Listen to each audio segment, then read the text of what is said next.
All right, mic check. 1, 2, 3, 4, 5, 6. How we all doing, baby? What's up?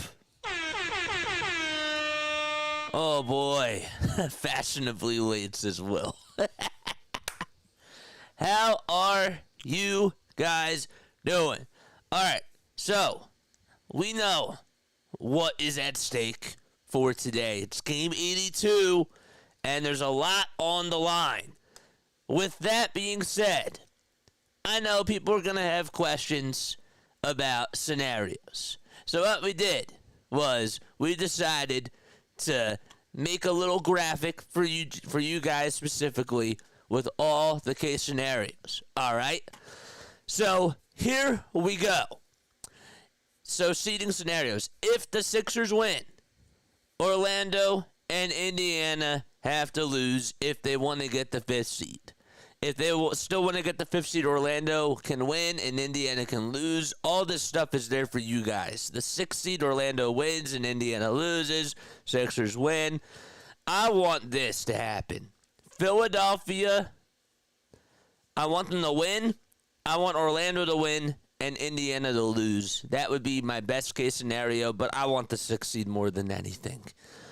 And then we have 7th seed, the 8th seed, all that sort of stuff. All right? So we'll go through all those scenarios at some point later in time. But then we got the scores down here right below that. The Indiana game and the Orlando game are really important. And then we have 2 tickers. One of them is the Heat and the Knicks and a couple of other teams that are just on the watch out too. And then we got the other teams that are playing later today and the other Eastern Conference games that don't matter as much. All right, baby. So, I'm so pumped. I'm so fired up. We may be calling 2 games today, guys. We may be calling 3 games today, especially during the second half, because it is going to get wild. It's going to get crazy, and I am very excited about this. The bad news, okay, and I hate to be that guy that brings the vibes down, but Joel Embiid is not playing in today's game. They're sitting him out because if they have to play in a play-in tournament game on Wednesday, they want him to not go out there and provide as much action, even though it's against the Brooklyn Nets. All right? So, I want to read the chat, baby. Let's read the chat. Grace is here. The dude's here.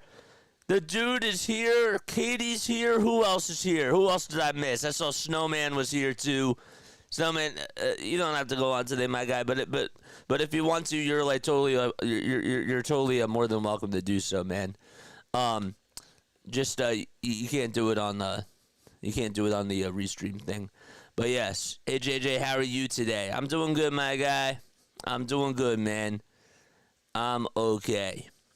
All right. So, I am going to take a very quick 30-second break because I need to blow my nose. I will be right back. Okay? I'll see you soon.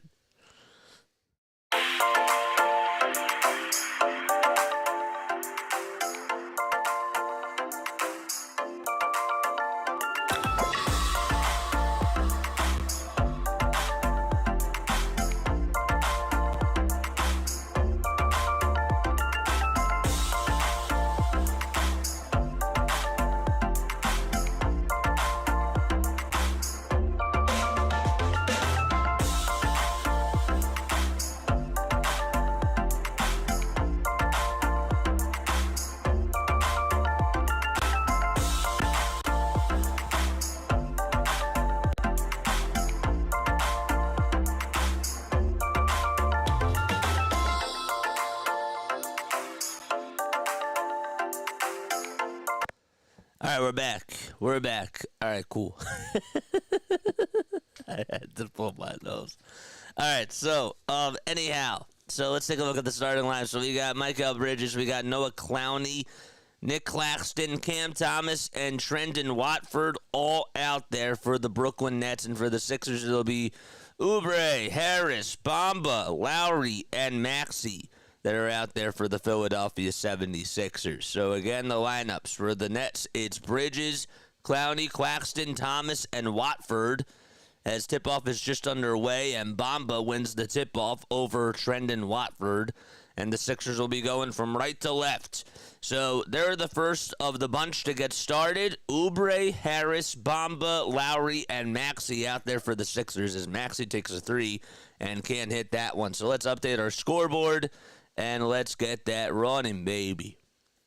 Good stuff. Good stuff. One more like for 20. Yeah, let's get over to that. There's a three-point shot that's off the mark by the Brooklyn Nets, and Kelly Oubre gets the rebound for the Philadelphia 76ers.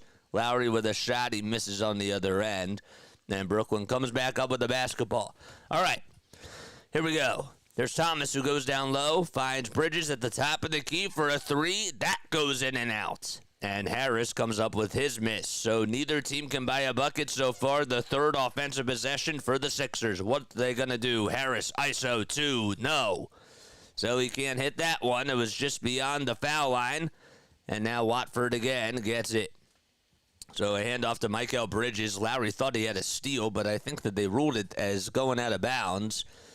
So, all right, so we are underway. We're starting things off. Cleveland, they just got started. It's 3-2 there.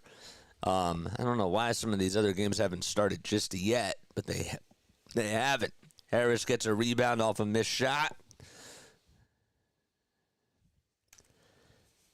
And here's Tyrese Maxey. Maxey goes down the other end and goes up with a shot, and that's going to be goaltending because Watford went over the rim, or Claxton, that is, went over the rim and swatted it away. So Claxton out there, and he's going up against Mo Bamba. All right, so Harris, Bamba, Lowry, Maxey, Oubre for the Sixers, and Watford, Clowney, Bridges, Claxton, and Thomas for the Nets. So Watford has it at the top of the key, being guarded by Tobias Harris. Maxey comes away with a steal. Harris gets it. Maxey, ISO, three-pointer. Yes! Nice job by Tyrese Maxey to hit a big three, and it's a 5-0 run for the Sixers.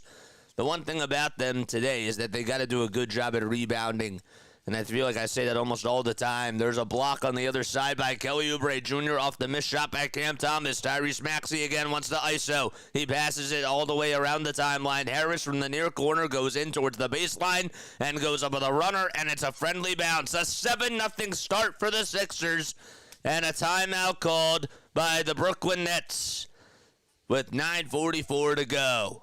There we go. Hey, yo, how about the block by Kelly Oubre Jr. over the missed shot by Cam Thomas? That was a nice defensive play, and then Harris on the other side. It's like, you know what? I'm going to take it all the way towards the rim, and I'm going to go up with a little soft touch. And I got the soft touch in me because I got the magic in me. All right, 7-0. Sixers. All right, and we got to refresh all these things, don't we? Do we have to refresh all these things?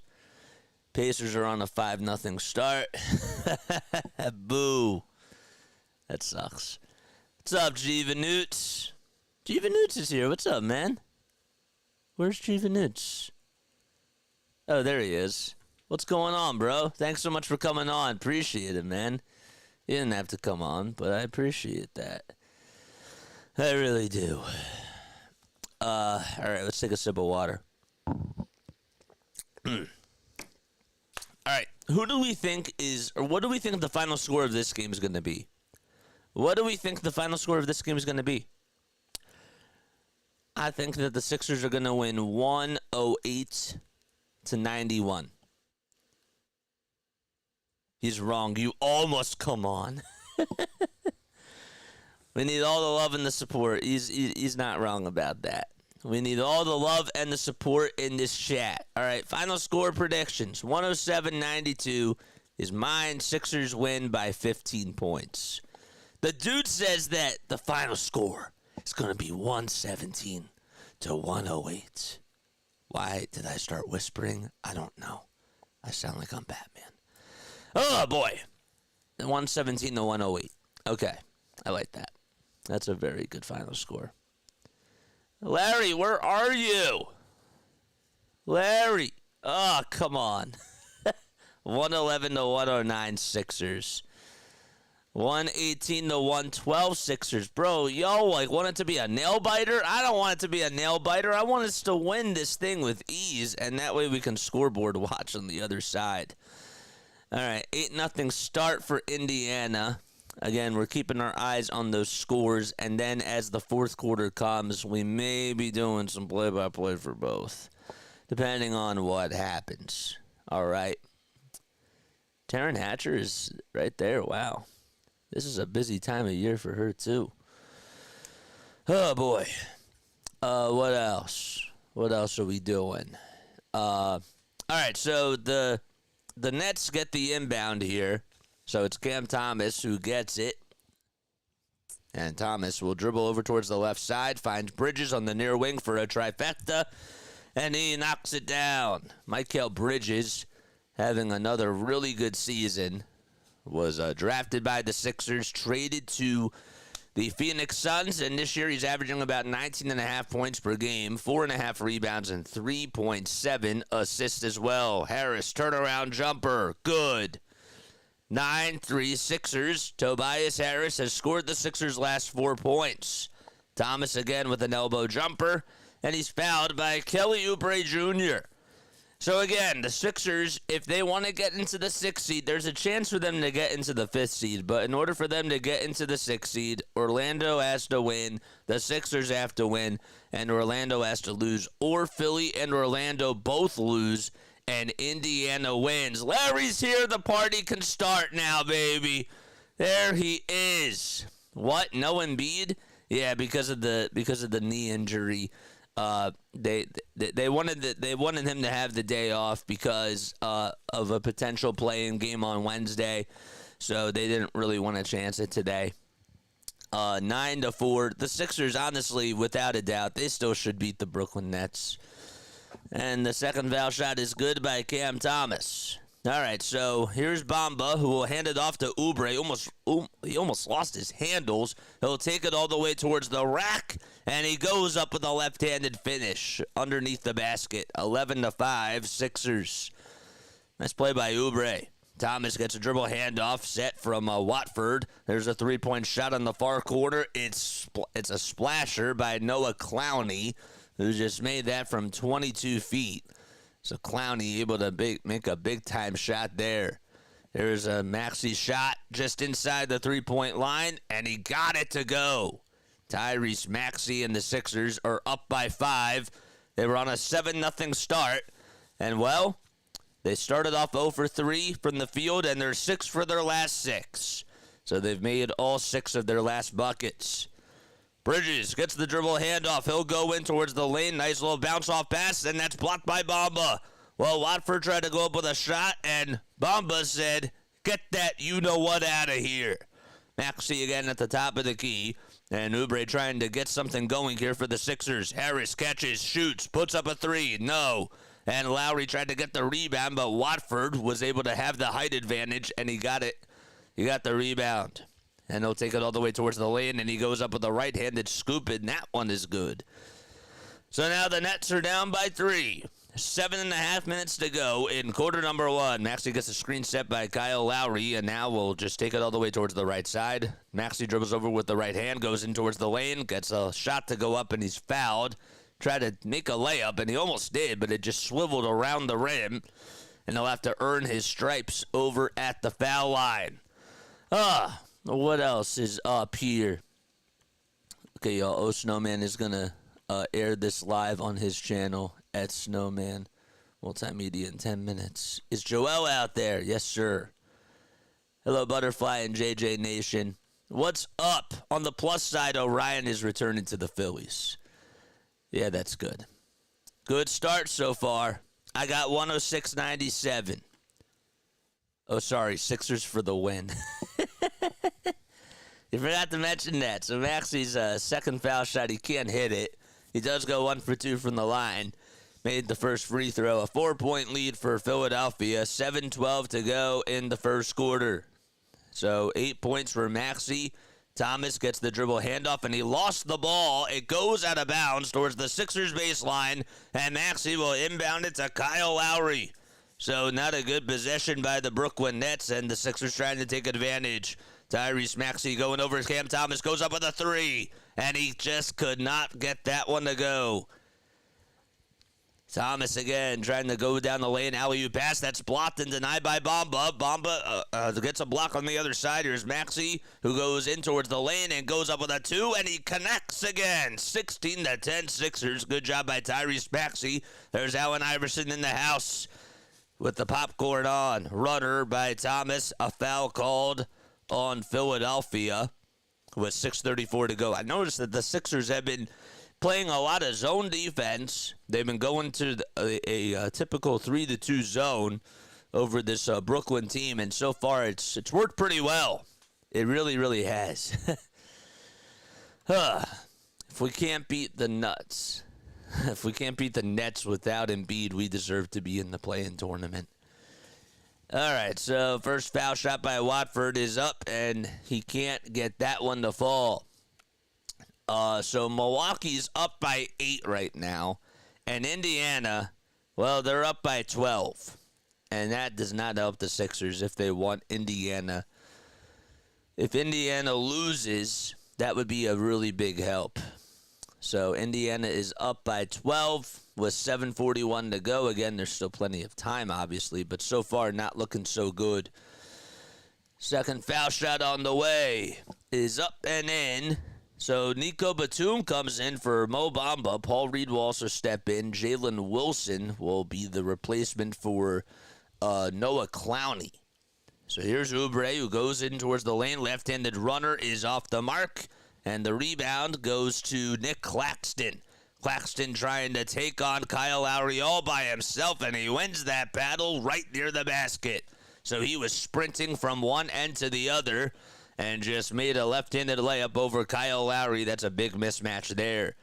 Sixers only up by 3. 5:55 to go in the first quarter. Maxey has the Rockies at the top of the key, being guarded by Watford again. Maxey dribbles over towards the right side, goes up with the elbow jumper, and he can't hit, and he's not happy about that, but gets back on defense. Brooklyn trying to strike again. Maxey and Watford trying to go at it. Watford kicks it out to Bridges. Bridges tries to give it inside to Claxton down low. They swing it around. Good ball movement by the Nets. 3-point shot for the tie. And Paul Reed has a rebound.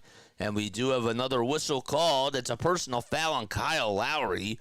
And it'll still be Brooklyn basketball. Can't believe that. But 5:28 to go. Congratulations to Ricky Council IV for signing a 4-year contract extension for the Sixers. That is really big news. So congratulations to him, and good job by the Sixers for making sure that they lock him up. So that's awesome.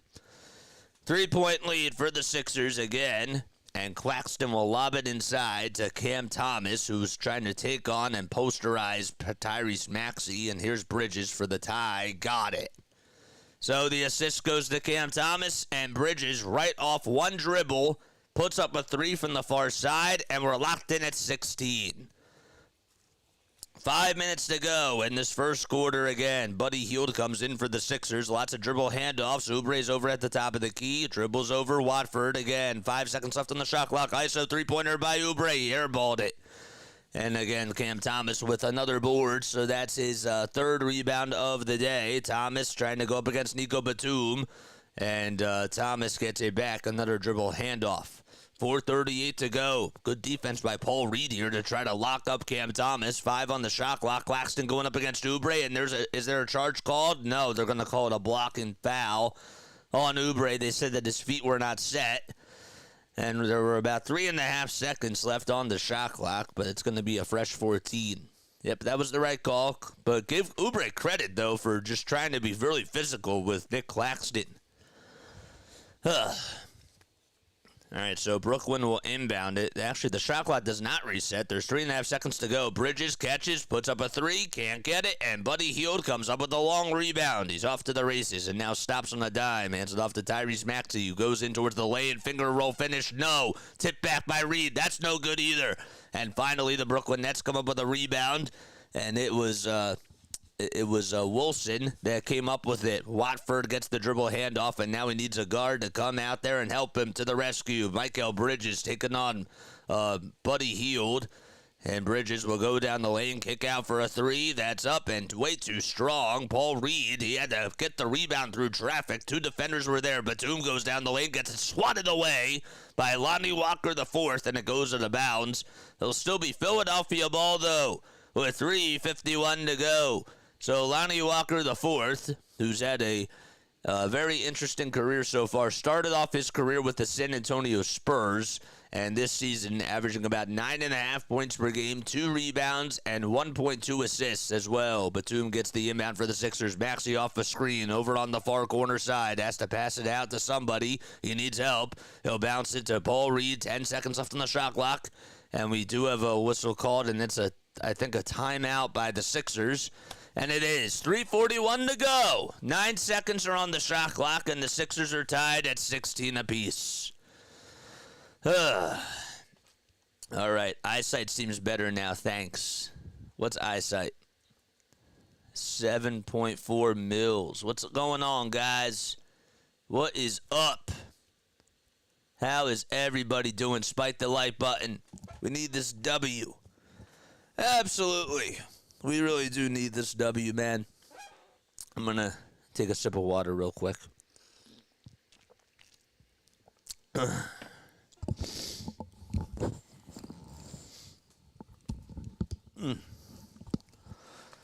That's better. That is better. 31-15, man. Come on, Indy. And the Magic are starting to get back into it. It's 16-16. Philadelphia is tied. Yep.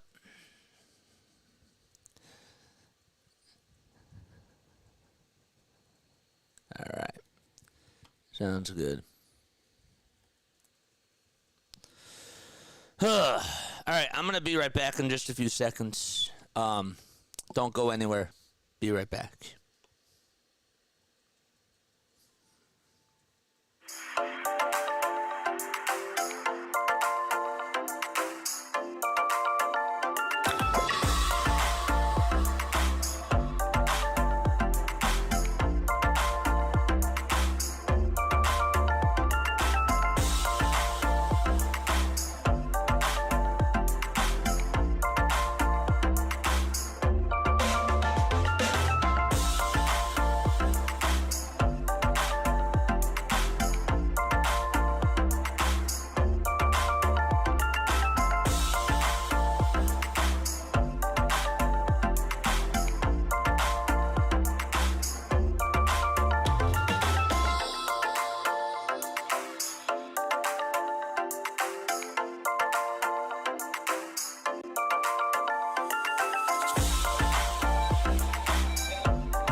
.341 left to go in the first quarter. All right, so the Bucks are up by 5 against the Magic. 3:41 to go in the first quarter. We're tied at 16 apiece. And the Sixers will have the ball with 9 seconds left on the shot clock. Larry, we need you. In German, the phrase is back and forth makes more sense when you think about it.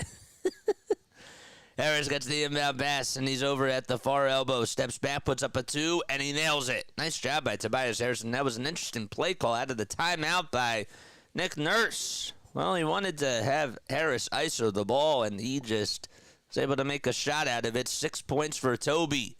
Walker kicks it out to Claxton, and Walker will get it back, and there's a shot that goes up by Bridges. And he can't get that one to go. So the Nets have Jacob Gilyard out there for the first time. Gilyard has been coming off their bench, averaging about 4.5 points per game. He's just 25 years old from Richmond. Sixers get a bucket from Tyrese Maxey on the other side on the nice little finish inside towards the lane. They got to play defense again. Only 4 points in the paint for this Brooklyn Nets team so far. And Reed has to play defense. Runner is a little short. And good job by Tyrese Maxey to come up with the rebound. Harris on the little outlet pass. Harris gets it over at the foul line. Finds Reed down low. Cuts back door. And he parts the Red Sea with a left-handed finger roll finish. Good job by him. And a nice play by Tobias Harris. Nico Batum, I think he is signaling for something. They thought that maybe it was a 5-second inbound violation, but it was not. 22-16, Sixers up by 6 points. 33 people on here. Make sure you guys like and subscribe and hit the bell icons. That way you'll know when I go live. Nice play by Maxey. Just going back to the shot that he made beforehand. He was just in midair and just scooped it up and in with that right hand. So it's 22-16, 2:20 to go in quarter number 1. Nets have not scored a field goal in about 3 minutes. So, again, Watford will hand it off to Walker. Walker goes up with an elbow jumper, and Lonnie Walker, the fourth, man. Oh, boy, he has been a Sixers killer this year, as I like to call it. He's been averaging a lot of points per game against them. He had 24 points in one of the outings this season against the Sixers. Harris again, conducting the traffic, and he'll take it all the way towards the lane, steps back, pulls up for 2 at the foul line, and the rebound goes to Gilliard. So Jacob Gilliard and Jalen Wilson out there for the Brooklyn Nets with about 1:40 to go in the first quarter. Thomas gets it at the top of the key, and he slips up for a quick second, but a foul called on Buddy Hield. And it'll still be Brooklyn basketball. 4-point lead for the Sixers with about 1:35 to go in this first quarter here. Yeah, it looked like Buddy Hield just tripped up Cam Thomas there, but Thomas did not have his feet set, so he just slipped. Thomas gets it at the top of the key. Steps back over Batum. Good defense by Nico. They have to swing it all the way to Gilliard, who puts up a 3 with the shot clock winding down. And good defense by the Sixers. Batum with the rebound. Again, they really caused the Brooklyn Nets to be out of sorts there. That was nice. Harris will lob it to Paul Reed, and Reed had a little bit of some contact there, but Hield puts up a 3 off the pass, and he can't hit it. Lonnie Walker, the fourth, grounds up with a miss. Charge on the other side is led by Watford, and Watford is able to put it up and in with the right hand. All right, 22-20. Campaign in there for the Sixers. Payne hands it off to Buddy Hield. Hield goes all the way towards the rim, can't get the 2. Reed on the follow-through. Can't respond either. 42 seconds to go in the first quarter. Sixers, they led by as many as 7 points, and they're only up by 2. 22-20, 34 seconds to go. Walker in the lane. Right-handed scoop. No. Good defense and a good stop by Paul Reed. Harris got the rebound. It's sniped away, though, and Harris tries to fight for it. It was Cam Thomas that stole it. Harris tries to get it. It goes out of bounds over towards the baseline, and 23 seconds to go. I think it's still a Sixers ball. Nope, Harris lost it on the turnover. And it'll actually be Brooklyn basketball because it was counted as a full possession for the Brooklyn Nets. Oubre's going to come back in. All right. What's up, Snooter? How you doing, man? One of the few YouTube broadcasts I enjoy. I appreciate that, Chef the Rap. I really do. Appreciate it very, very much. So the refs are talking things over, and they want to make sure that Brooklyn has the ball, so they do. They actually really wanted to see if it was a shot clock. There was enough time on the shot clock, and there really was. All right, so Gilliard, Clowney, Thomas, Wilson, and Walker out there for Brooklyn. 10 seconds left on the shot clock. Walker has it at the logo. He's being guarded by Oubre. Gets a step on him. Passes it all the way towards the near corner for a 3 by... I think it was Cam Thomas that hit that, so it's 23-22. It was actually Noah Clowney. Payne again goes over towards the other side, and Oubre with the layup, it's up, and he can't get it off in time. So the Sixers down by 1 as we end the first quarter, and they'll go into quarter number 2 with a 1-point deficit. Chef, thanks for stopping by. JJ can really call it. I appreciate that, guys. I really do. They are reviewing this to see if he did get it off, but I don't think he did. I think time just expired. So that was not successful. All right.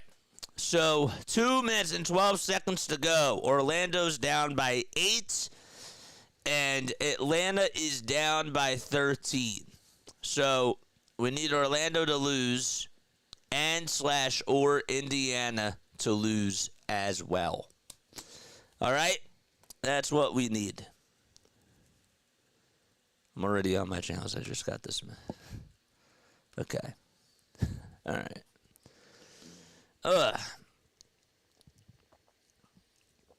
What's going on, chat? What is up, everybody? Let me know down below how you guys are doing today. What you guys did this weekend. That was really cool. I had a pretty nice weekend. Yesterday, I took the day off. I did not do the Phillies game, and I helped around the house, did some yard work with my dad, and that was nice. You know, the thing is that sometimes when you're doing this every day, and it's really easy, I think that this is why a lot of broadcasters don't really get a lot of gigs, like a lot of full-time gigs when they're young, is because obviously, yes, networking is big, but when you're traveling with a team and when you're calling so many games, you know, you hit a wall sometimes, and you have to get used to, you know, getting more and more reps. And so I think that yesterday it really benefited us that we had the day off, so that was really good. Snooterprod says, I'm doing good. I had baseball practice yesterday, and I hit a home run roughly 320 feet. Bro, that's great, bro. That's awesome. Good for you, man. 320 feet. Well, we love it. We love it, bro. That is so sick. I love that. I got my taxes done and went to a party. There we go. I like that. That's a dub, too. That's sick. That's great. Phillies are going to win. Sixers, too. Hopefully. Hopefully we both get a win. Good, but I got to go. I'm going to be live at 2 p.m. Oh, dude. That's great. I'll see you later, man. I will see you later. Thanks so much for stopping by, G. Vinutz. We love you, man. All right, so Cam Thomas gets the dribble handoff, and Watford is still out there. Thomas steps back, puts up an elbow jumper. Batum deflects the missed shot into the hands of Buddy Hield, right into the breadbasket. Campaign thought about taking the three. He's over on the far side. Sixers again go from right to left. Harris in the lane. Kick out to Batum. Wide open three on the near side. Can't hit that three. And Walker has it for the Brooklyn Nets. Lonnie Walker, the fourth, will take it all the way towards the lane, scoops it up with a little Euro step, and he gets the friendly bounce. Bounce 3 times, hit the left side of the rim, the back side of the rim, and just went straight in. So it's now a 3-point lead for the Brooklyn Nets. Payne parts the Red Sea, drop off dime to Paul Reed. And Reed thought about taking the shot, but now he's stuffed. Reed again finds Hield, who cuts in towards the lane. Nobody was on him, and he still got the left-handed finger roll finish to go. Wow, that's crazy. 25-24. So Paul Reed had a little drop-off pass to him, and I thought that he was going to shoot it and try to post up his defender, Watford. But then Buddy Hield was like, let me just buzz through the lane and make it easy for you, big fella. 5 seconds left on the shot clock here. Walker trying to get some space from Buddy Hield. Puts up a three. Great defense by Buddy Hield over on the far side. It was on the far wing. And Harris comes up with a rebound. He'll try to scoop it in towards the lane, and it gets the ball blocked, and it goes out of bounds. It'll still be Sixers ball as they're down by 1. I can't believe Buddy Hield just played that solid defense on Lonnie Walker the fourth. I mean, Buddy, with all due respect, is not really known for his defense. He's just a really good three-point shooter. And if he gets some space, that's great. Harris cuts in towards the basket on the inbound pass by Batum, and Tobias Harris goes up and makes the layup, and Nick Nurse gives him a thumbs up. How about that play? 26-25. Harris was leaping up in the air as soon as they cut right towards the shot of the Sixers inbounding the ball, and it was just a nice play drawn up once again by Nick Nurse. And we have a whistle called, and it'll still be Nets ball. They'll inbound it with about 15 seconds left on the shot clock. All right, so it's Clowney, Thomas, Wilson, Walker the fourth, and Gilliard. Payne It was a rebound by Nico Batum off the missed shot by Clowney. Here's Campaign again, goes up with a shot, can't get it. Offensive rebound by Batum, Hield for three, bullseye! Nico Batum able to crash the board and find Buddy Hield wide open for a three. A 4-point lead for the Sixers, and another timeout called by the Brooklyn Nets. Nice play by Buddy, and an even better play by Nico Batum. I will be right back. I gotta blow my nose. I will be right back. See you very soon.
Well, back in action here at the WFC. My name is Jason Joseph. This is Play-by-Play with JJ. Make sure you guys like and subscribe and hit the bell icons, and that way you'll know when I go live. The Indiana Pacers are up 49-38 with 11 minutes to go in the second quarter. The Magic are down by 8 points to the Milwaukee Bucks. And again, we need either Orlando to lose or Indiana to lose. If they both lose, we get the 5th seed. All right? And if Orlando wins and Indiana loses, we get the 5th seed that way too. 29-25. I want the 6th seed, though. A dribble handoff that goes to Cam Thomas, and Campaign on him as his guard, and Payne tips it away. Buddy Hield comes up with a steal. Hield catches, puts up a three, and he's fouled on a three-point opportunity, all because of the defense by Campaign. Nice play, too. And Hield, I thought, was going to have a shot to make it, but Lonnie Walker, the fourth, got called, or Jalen Wilson got called for the foul. He did. And Walker was just staring at Buddy Hield. I thought that he was going to try to charge for the ball. Not a good play, though, by Wilson, and Hield's first foul shot is up and in. Oh, boy. So it's 30-25. They're still showing scoreboard updates on Milwaukee and Orlando. Second free throw is good. So it's now a 6-point lead for the Philadelphia 76ers. Buddy, of course, started off his career. He actually played for Sacramento, went to the University of Oklahoma for college. And we have a third foul shot that's up and good by Buddy Hield. So that makes it 32-25. Again, Watford tries to go into the lane with the right hand, and he buzzes on through. Trendon Watford able to get the 5-foot teardrop, and Philadelphia only up by 5. Harris hands it off to Batum. Nico finds Buddy Hield for a three. It's short. And the rebound goes to Lonnie Walker, the fourth. Man, you'd like to see the Sixers do a better job at shooting the three. They've been pretty cold so far. Watford, again, fizzles his way through towards the lane. Euro step, no. Rebound, again, by Wilson. Wilson, again, will try to reset. 5 on the shot clock. Thomas over on the far wing. Gets some space, puts up a 3, and cans it right in front of Buddy Hield. Man, Cam Thomas just has a big bag in regards to his three-point shooting. He's a very good guard. How about Campaign finding the big man Paul Reed down low, and Reed able to hook it up and in for now what is a 4-point lead for the Sixers. We ride the seesaw. Thomas trying to go up against Tobias Harris, steps back, and Thomas, his free throw line jumper's a little short. Payne again off to the races, hands it off to Harris, and Harris lays it up and in.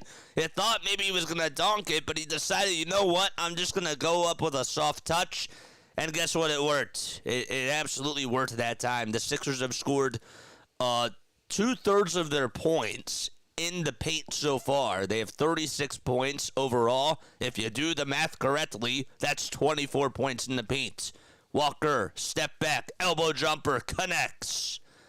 Just on the far side. Payne not wasting any time, finds Buddy Hield, who goes down low and dribbles around the timeline. And a good ball moving again. Reed for 3 on the far side. Too strong. And again, Brooklyn with the rebound. Sixers, we mentioned before, they got to do a better job in the rebounding department. Well, so far in this game, they've allowed a lot of rebounds. They've actually allowed 17 so far. And that's not good. They got to do a better job at boxing out. Walker steps into a three-point shot. It's a little short, and Nico Batum corrals his miss.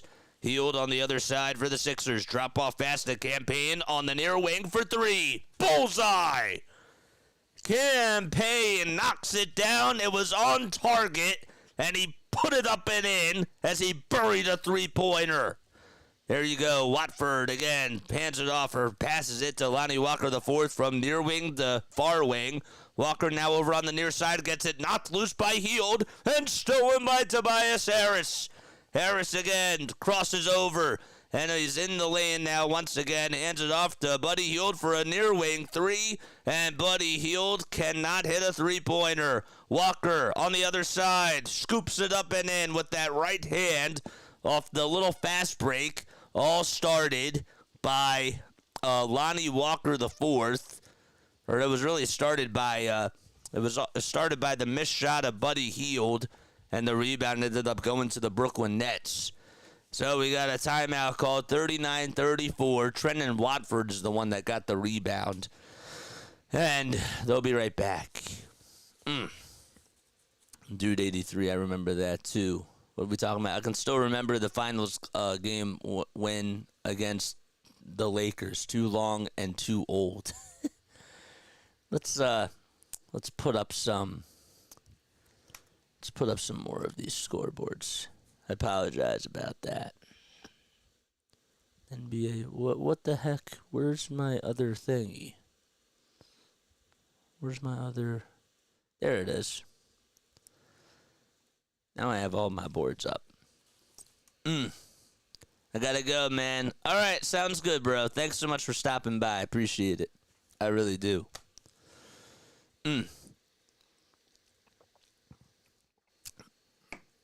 Hield needs time, and he has to be wide open. He has to be wide open, but, man, he's one of the top 5 best three-point shooters over the last 4 years, man. And, I don't know, I need him to get going. You know what I'm saying? Orlando is really trying to help us out. Appreciate it. Atlanta is coming back in this game, so that's nice to see. It's 59-49. We will definitely, as soon as halftime comes, we are going to be keeping our eyes on those two games in particular. Now, how are the Knicks doing? Just out of curiosity, the Knicks are down by 1 with 7:53 to go in the second quarter. Okay.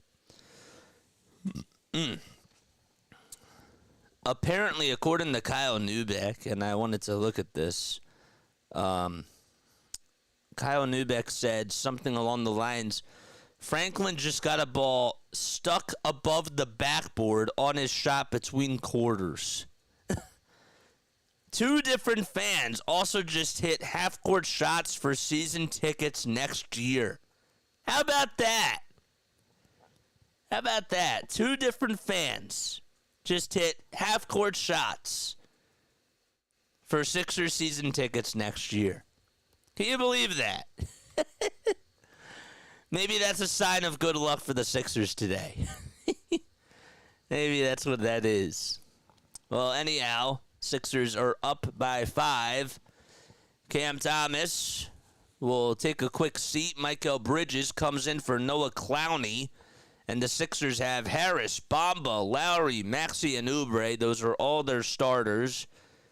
Again, they're in their white and blue uniforms with the stars going down both sides. Oubre gets it at the top of the key, finds Tyrese Maxey. 5 seconds left on the shot clock. Maxey gets double-teamed. He's at the logo. Swings it out to Oubre. 2.5 seconds left. Oubre trying to be aggressive. Gets the ball knocked loose. And a and a charge is called against Kelly Oubre. How about that? Wow. That's wild. So Sixers, they just said that the Sixers got an offensive rebound, but it looks like that he turned it over, and he did. Yeah, it's a shot clock turnover, so they messed that up. And that said there was 3 seconds left on the shot clock on the NBC Sports app. But regardless, we continue. Walker gets it over on the near side. Walker in the lane. Kick out for a 3 by Wilson. No. And Maxey corrals the miss. He slipped up a second, and then as soon as he got up, he caught the rebound. Great timing by Maxey. Harris gets it over on the block, taking on Watford here. Harris goes up with a 2, and he thought he was fouled, but he was not. It was just good defense, again, by Watford. Harris has to be a little bit more aggressive, though. Watford dribble handoff, gets the ball knocked loose by Harris, and stolen away by Kyle Lowry. That is what you call getting back on the defensive side. Maxey for 3. Got it! It's been the Tyrese Maxey Show. There's Dr. J in the building, sitting right next to Josh Harris, the owner of the Philadelphia 76ers.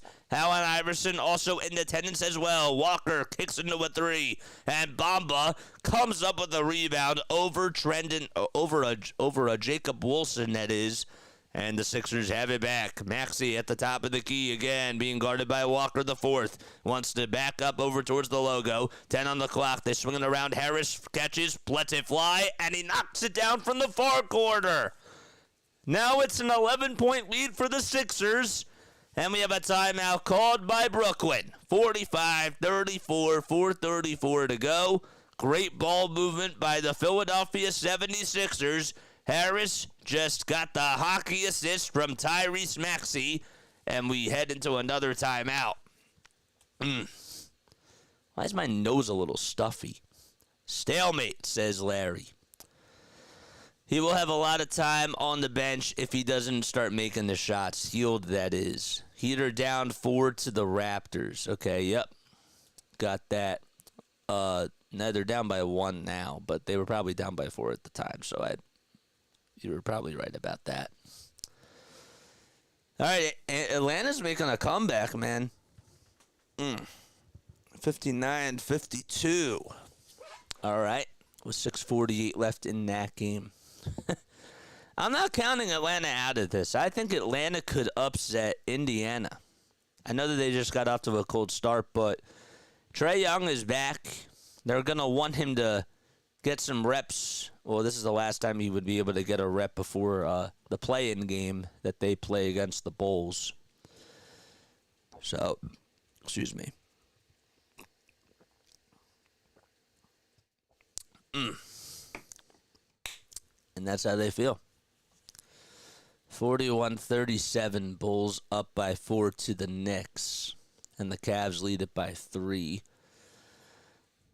Now it's a 5-point lead for the Knicks. For the Heat.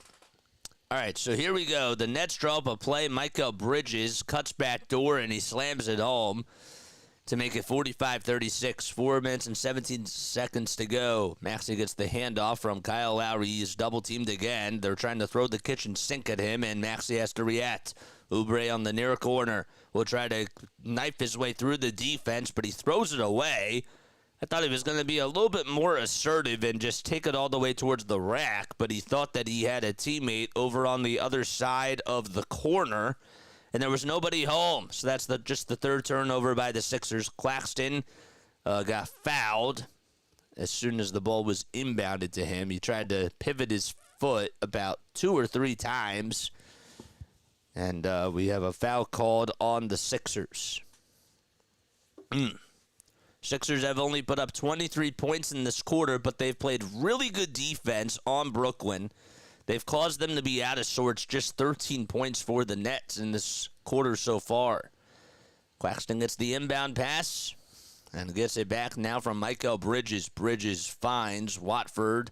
Here's Lonnie Walker the fourth, goes up for a 2. And Lonnie Walker, man, talk about a guy that has been really good against the Sixers. Walker is just 4 for 9 from the field, but it seems like he's been a little bit more off. Lowry got the rebound. Bamba out in transition.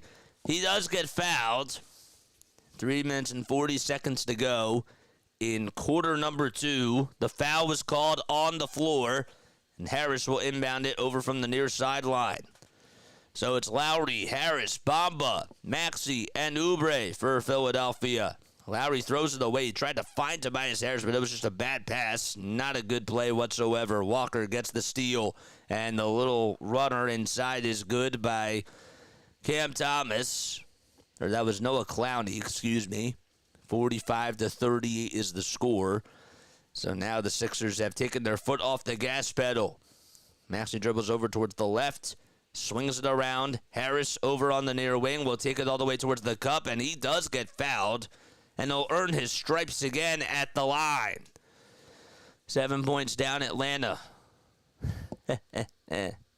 I'm good with music history. That's cool. I want a double-digit lead at halftime. Okay. Double-digit lead would be nice. That would be nice. So Clowney got called for the foul, and Harris is at the foul line. Harris with 13 points, 4 rebounds in this game. Was drafted by Charlotte back in 2011 and has been with the Sixers for 4 seasons. Actually, 5 seasons. It's crazy. So first foul shot, he knocks it down. And the second one, that one is good too. It's now a 9-point lead. 47-38. Harris 15, 4, and 2. Claxton gets it at the top of the key.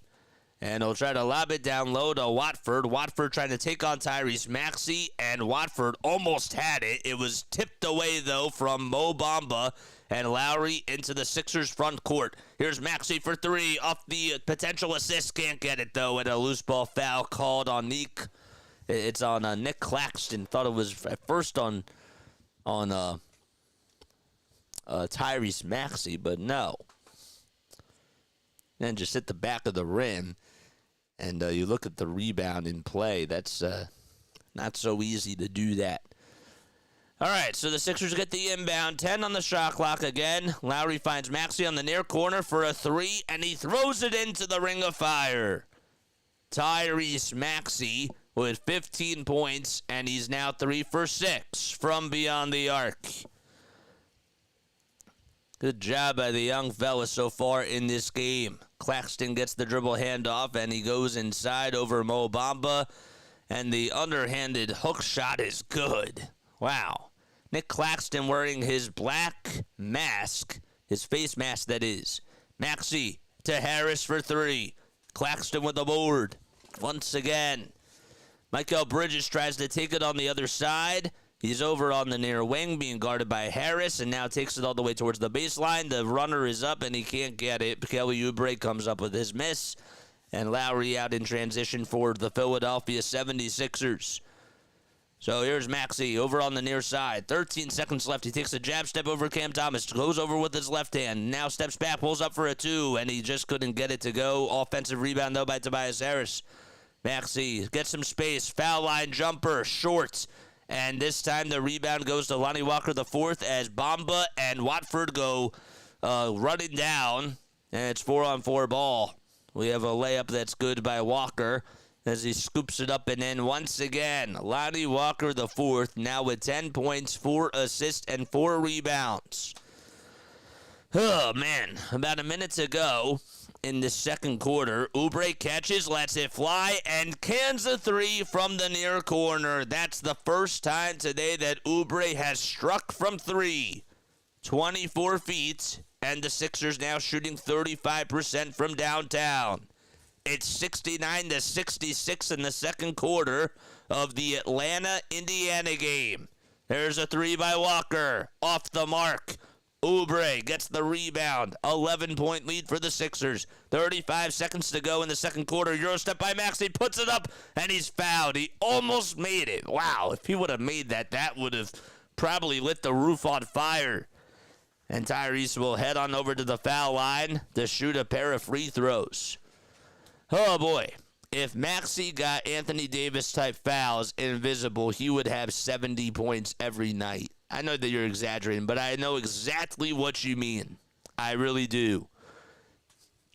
All right, so Maxey at the line. The first foul shot is up, and he drains it to make it a 12-point lead for the Sixers. Noah Clowney will take a seat. Nico Batum comes in for Mo Bamba. Nico has had a pretty good career so far against the Brooklyn Nets, even when they were in New Jersey before they moved to Brooklyn. So Maxey's still at the line. The Kentucky native will try to give the Sixers a 13-point cushion. Second foul shot. Good. 32.9 seconds to go in this second quarter. Milwaukee's only up by 1 to the Orlando Magic, so that's something else to keep your eye on.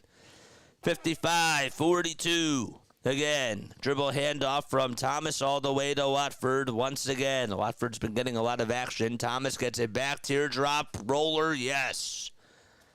That was a high arcing teardrop. It was sort of like a rainbow shot, if you will, with just the finger roll on the right side, or on the right hand, that is. Maxey tries to scramble, finds Batum for a catch-and-shoot three off the mark, and that's going to do it as we go into halftime. Sixers up by 11 points. It's 55-44 as they go into halftime, and now it's time to scoreboard watch, baby. Oh, man, I'm trying to remain calm, but Atlanta and the Bucks are not helping. Well, this is the thing about basketball. It's back and forth, man. All right, let's go to these scores. All right, we are going to put that up right now. So there is the Sixers game. We're going to go to Hawks-Pacers right now. Hawks just called a timeout, so let's go to the Bucks game. Well, the Magic just called a timeout, so I guess we'll keep our eyes on this Orlando game, and that's what we'll do for now, all right? But if you are new to the channel, make sure you guys like and subscribe and hit the bell icons, and that way you'll know when I go live. You know what? As they're actually in a timeout, I'm going to take a very quick timeout myself. This is probably a good time to do that. So I will be back in just literally 30 seconds. I just saw that Orlando got out of their timeout. So give me 30 seconds. See you soon.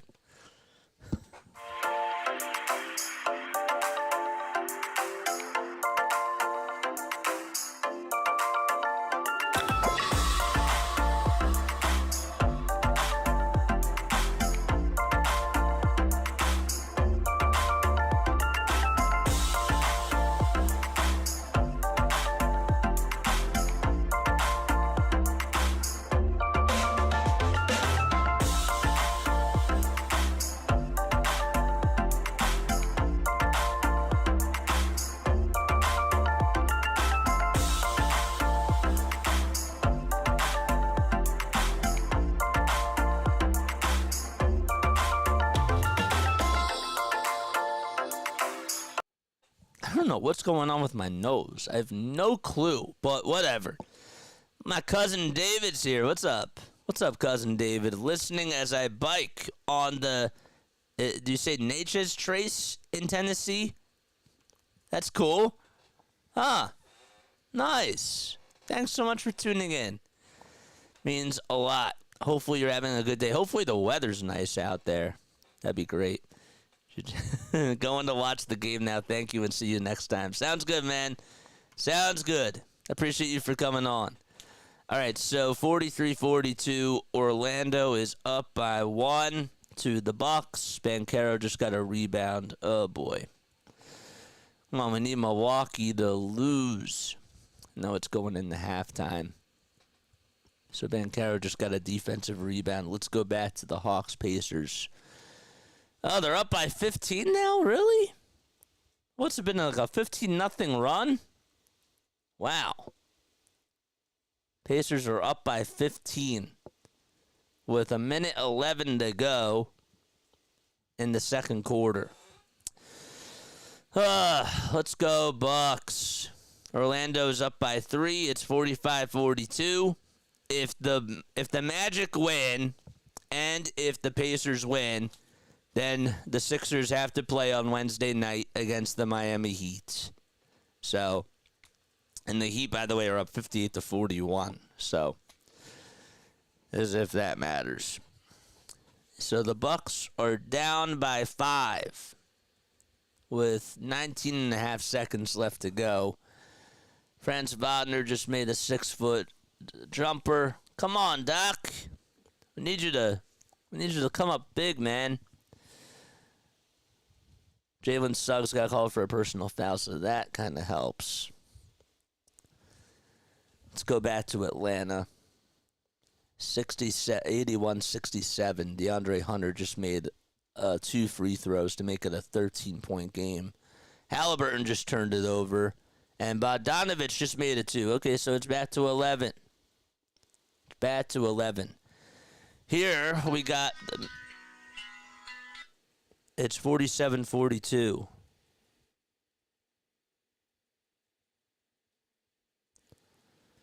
Be right back. 1 second. I got to put this up.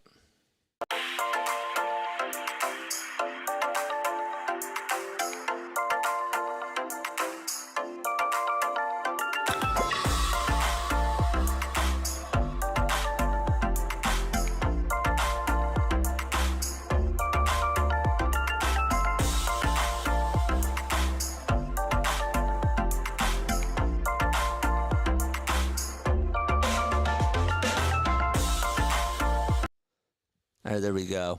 55-44. Sorry about that. Somebody was calling me, but it was a scammer. 47-42, and that game is in halftime now. How about Hawks-Pacers? 83-72. 85-72. Siakam just made a 6-footer, and he got fouled. Great. Okay. Well... This is the only game that is going on just before halftime, so that's it. I feel like it's like a red zone Sunday. It's like an, what do they call that on NBA? They have it now, crunch time. They have it. It's called NBA crunch time. Come on, DeAndre. Why'd you have to make a shooting foul there, bro? Bucks are down by 5 at the half, and the Pacers are probably going to be up by 14 at the half. Grace, it's Glenn Rivers. There's only one Doc in the game, and it's not Rivers. Well, to be fair, you did call him Doc, too, even when he was here. I know you're not counting on Doc Rivers. Well, hey, guess what? He helped us the other night. Why not? And he does better when... the teams are, when the star players aren't out there. So, hey, 86-72. All right, so all the games are in halftime right now. Okay, so that's what's going on. This is wild. This is really wild. And the Heat are up by 21. What do we think about this game so far? Talking about the game in itself, I think that the Sixers are doing enough. I don't really know if today is the day where you really fully assess them just based on their play. I think that the more important thing is obviously try to get the 6th seed, and if you can, avoid the play-in tournament. So they're doing just enough against Brooklyn. They don't really. There's nothing really too much that I'm concerned with. But yeah. Doc Rivers, okay. Doctor of Death, whatever team he is coaching. You're funny, man.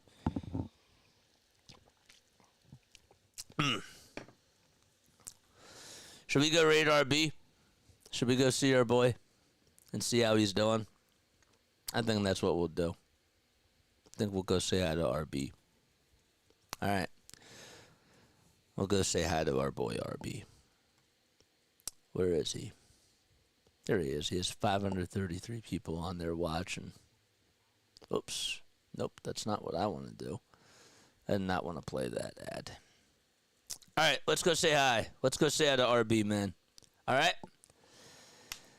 Here's RB's channel. We'll go say hi. All right, let's do it. And we get 500 likes. He's already at 411. Let's try to help him get to 500, bro. JJ Raid, baby. Let's go say hi to RB.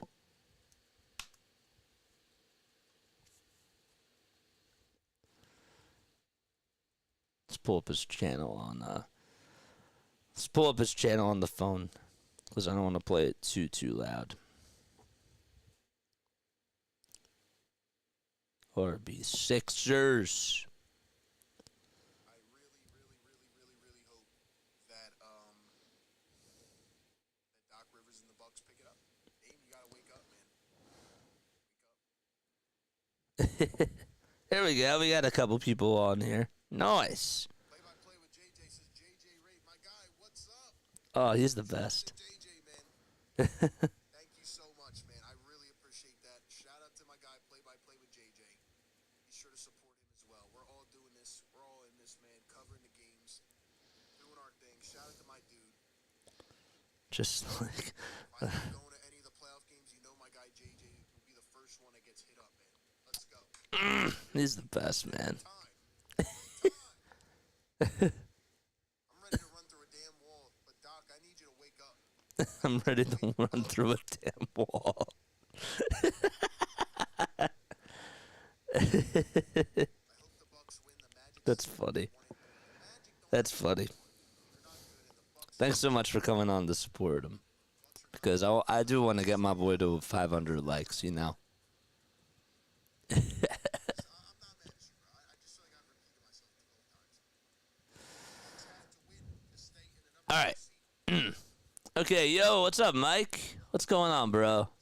What is good? What's good, man? Mike is here. Yep. Dom says in RB's chat, we always win when JJ calls it in your absence.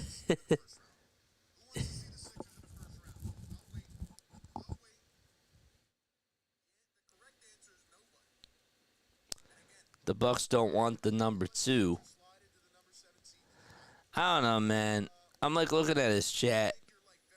I don't know if the Bucks don't want the number 2. I think that I don't think anybody wants to play the Sixers in the first round.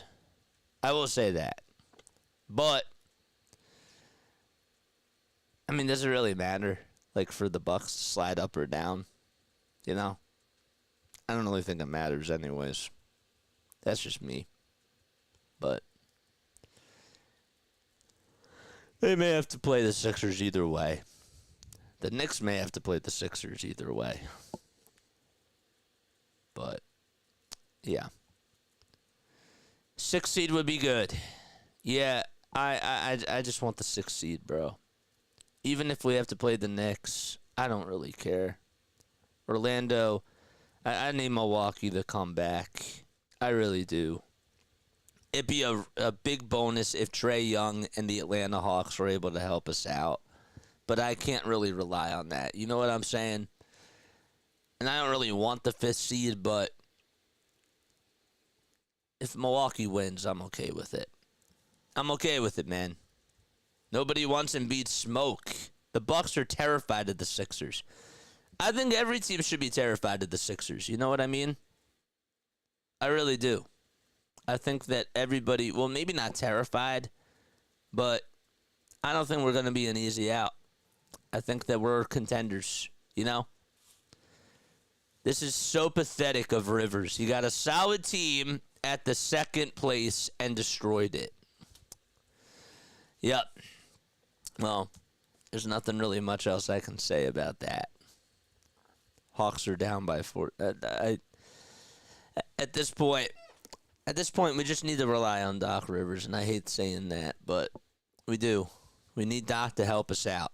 And we won't play the song at the end until we get the help that we need. So, that's all I'm going to say. Well, you left RB channel too soon, JJ. Dom was saying every time you call the Sixers game on RB. Oh, no, I saw that. I saw it. I just didn't respond. But yeah, no, I saw it. I definitely did see it, man. And it's all the road crew to blame. Well, let's be honest, okay? There were a couple of games, and I know that people don't want to go back to it. There were a couple of games that the Sixers did blow themselves. Now, there was one game where the refs did not help us, but there were a couple of losses, and this is why every win is important. But there were a couple of times where the Sixers should have won. But then again, there's a couple of times where the Sixers should have lost, and they ended up winning anyways. So I guess that it all kind of evens out. But we were through those games. We played those games. It's just, I'm just pointing those things out there because this is how the season goes, and it's so funny how it all comes down to one game at the very end. You know what I mean? Shout out to Medina's family firm, Philippines. What's up, Helen Medina? Oh, cool. Yep, I saw it. Blob in the paint. Mike Green, I have a Jeep, and I'm waiting to dismantle the soft top for the summer. Ugh. Wow. All right, Harris has 15 points, and Maxey has 20 points so far, so we got to update our scoreboard. And again, shout out to Cousin David for tuning in. Hopefully you're having a good bike ride so far today. Trey at a homer, that's nice. Good. All right. All that matters, though, is this. But I do appreciate the updates on the Phillies because keep me updated. All right, so here we go. We start off the third quarter. Sixers lead it by 11. Obviously, they need some help from some of the other teams. Thomas with a little runner puts it up and in, and it's a 9-point game. So Kyle Lowry and the Sixers come back out there. Sixers again in their white and blue uniforms with the stars going down the sides. Lowry's three-pointer. He got a wide-open shot and could not buy a bucket that time. Harris, Bamba, Lowry, Maxey, and Oubre out there for the Sixers on the defensive side. And the Nets have Watford, Clowney, Bridges, Claxton, and Thomas. And speaking of Thomas, he just drained a 3, and it's now a 6-point game. It's 55-49. Sixers only up by 6 with 11 minutes to go in the third quarter. All right, so here we go. Maxey hands it off to Oubre, who goes down low, and will try to go up with a right-handed shot. No, but the follow-through is good as Bamba throws it down the hatch. 8-point lead for the Sixers, 57-49. Bamba just got the wide-open sledge or a slam dunk to go, and it's an 8-point game. Sixers have Tobias Harris intercept a bad pass from Claxton, and now he has to look at a 3-1 defense here. Harris scrambles, finds Lowry, one more to Oubre for 3, short. Kelly Oubre's 3-point shot was just way too short. Thomas goes up with a 3 on the other side, and Cam Thomas has been lighting it up from downtown. Another big-time 3 shot by him. He has 10 points. He only had 4 in the first half, and so far 6 points in this quarter. Maxey goes up for a 2, and, well, Maxey lost it. They said that he went up with a shot. it was blocked by Thomas, and it deflected off his hand, and Maxey touched it last. So it's a 5-point game now. 57-52. The Sixers have taken their foot off the gas pedal once again, and it's an 8-2 run by Brooklyn. Usually Philly comes out firing in the third quarter. Oubre pokes it loose, though, from Cam Thomas, and Thomas gets it over at the logo. He's now in between the circles, gets the ball knocked loose again by Oubre. It's deflected, 2.5 seconds left to go. Thomas for three, and that time it goes in and out. It's volleyballed into the hands of Tobias Harris. Well, that was almost an unlucky bounce because Oubre almost tipped it 2 times, or he did tip it 2 times. He almost came up with a steal 2 times, and Tyrese will get fouled on the other side.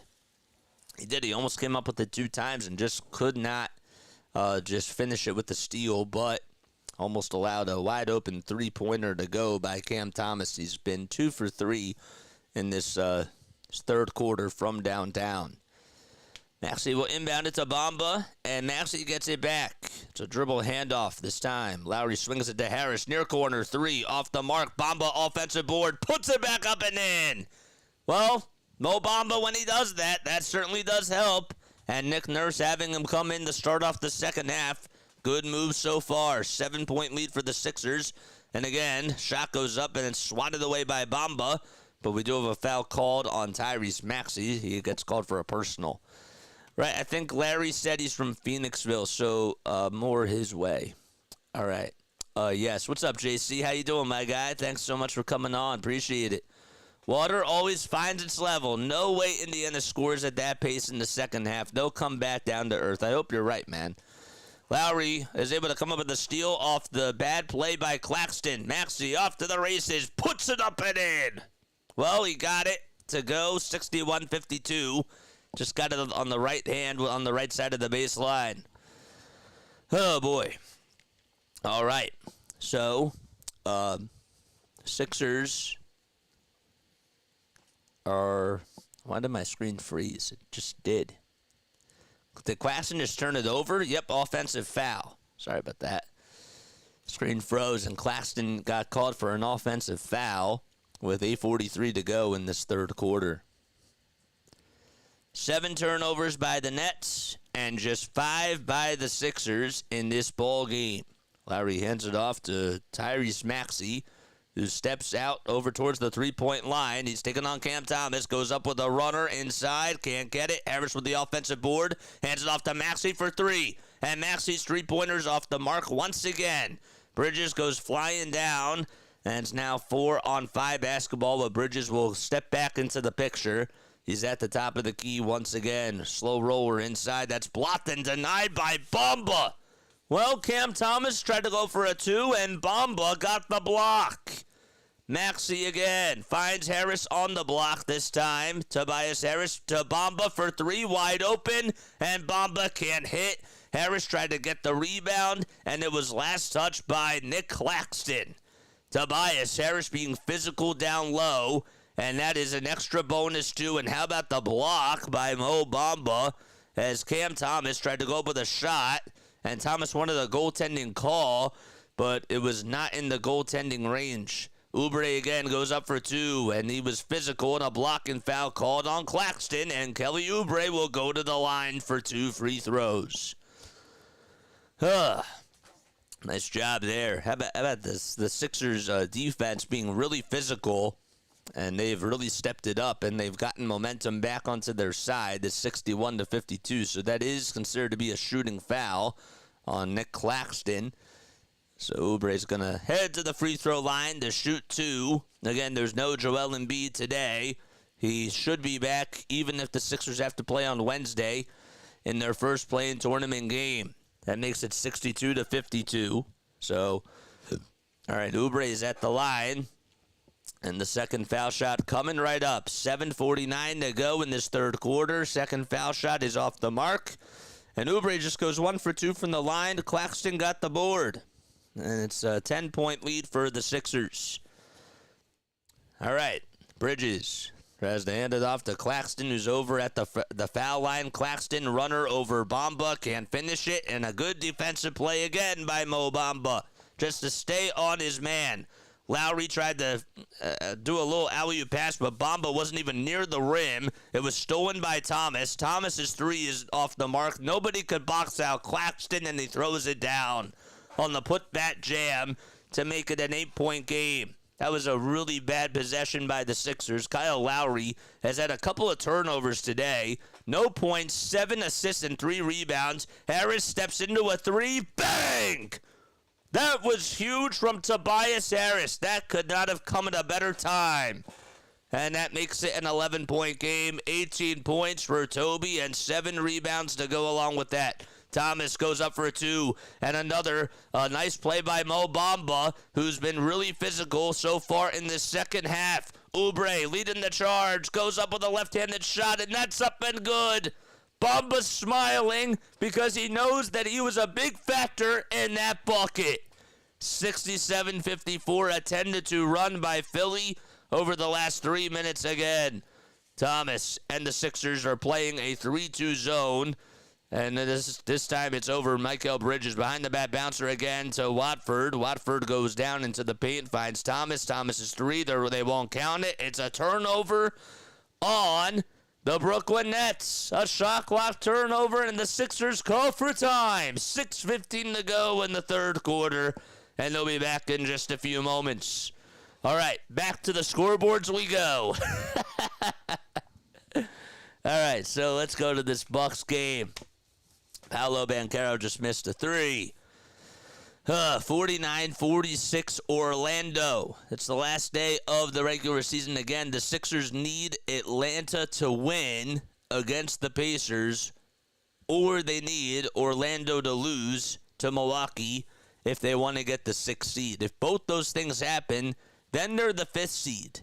And if the Bucks if the Pacers lose, if the Pacers win and the Magic and the Sixers both lose, then the Sixers are also the 5th seed that way as well. So, Sixers needed good Tobias Harris today, and so far, honestly, he's been really good. I got to give him his flowers. 18 points and 7 boards. He's been really physical, and they really needed him to be on point, and he has really come up clutch for them. So, I know I'm usually really hard on Tobias Harris, but I have to give credit where credit is due. He's been really, really solid today. He has. So that's awesome to see. This is a big game for the Sixers, and he's been good. He's been really, really good. So let's give him his flowers. 46-54. Or 54-46 with 9:01 to go. Banchero just made another dunk. How many points does he have today, man? Come on, Milwaukee. Come on, Milwaukee. Knicks are up by 4. Bobby Portis just made a 3, so that's big. There we go, Bobby. 5-point game with 8:46 to go in the third quarter. Okay, good. That's a plus hardcore. Jonathan Isaac just made a 14-foot jumper, and now it's a 7-point game over in Orlando. Okay. Who else is rocking with me? Come on, chat. What is up, everybody? The refs have zero respect to Maxey. Dame would get 50 free throws if it was him. You're not wrong, man. You're definitely not wrong. Bucks call for time. Another big-time shot was just made. It was by Franz Wagner. So now it's a 9-point game there, and the timeout is called. So back to this game we go. Sixers out of the timeout. Oubre gets it over at the foul line, goes up with a step-back J, and he airballed it. It was good defense, though, by Thomas. Watford got the board. And in exchange, here comes the Brooklyn Nets on the other side. They're in their own front territory. They go from right to left. Mikal Bridges heads down low and passes it back out to Watford again. Dribble handoff to Bridges. Bridges goes into the paint to Wilson. Bridges puts up a 3, and that's time. It's way too strong. Maxey holds onto the board somehow, some way. Jalen Wilson Jacob Wilson, that is, tried to get the rebound. Maxey leaped up over him, and he literally caught the ball just behind his head, just on top of his head, and he had to haul it in. Wilson could have easily tried to sneak that away from him, but Maxey, really good catch on the rebound. Sometimes it's really hard to judge those. Oubre hands it off to Mo Bamba. Harris is down low on the block. And Maxey gets the dribble handoff. Double team coming. Tries to find Bamba down low. And a good defensive play by Jacob Wilson, who will go down low. Thomas goes up with a shot on the dribble handoff. And Mo Bamba comes up with a rebound. Kyle Lowry gets it. Falling down is Watford. Here's Maxey, bouncer to Harris. It's 4-on-3 ball. Oubre, three-pointer, too strong again. And Harris couldn't catch the rebound. It was Mikal Bridges that got it right behind him. Harris had it and just dropped it. He actually couldn't just get a full possession on it. Lonnie Walker, nice fancy pass to Cam Thomas. And a foul is called on Mo Bamba. So it's 67-54. It's now a 19-point lead in Indiana. It's 100-81 in that game. Oh, boy. That's a plus, hardcore. What's up? What's going on? All right. Nice. We're having good conversations in this chat. We all up in here talking about where we live. We'll come knocking on the doors. No, I'm kidding. All right, 67-55 with 4:50 to go in the third quarter. We have some foul shots coming up from Clowney. Clowney hits the first and gets the friendly bounce on the second one. He actually hit the front of the rim, and it just had a little bit of pizzazz to just go down the rim. I didn't think it was going to, but 67-56, 4.5 minutes to go. In the third quarter, Maxey dribbling down the shot clock. He's at the top of the key, finds Reed down low on the block. Reed goes up for two, and the rebound goes to Buddy Hield. Hield tries to find Harris over on the far wing. Nice defensive rebound. Harris puts up a shot, and he nails it again. They call it a three. Tobias Harris off two dribbles, able to staple it in and come up with an exclamation point once again. 21 points for Tobias Harris. And he's been absolutely magnificent. Bridges can't hit the layup. The rebound goes to Wilson. Wilson can't follow through. And Harris hugs the board. 70-56. Harris now with 9 rebounds. He's been taking over the third quarter. Harris tries to hand it off to Paul Reed.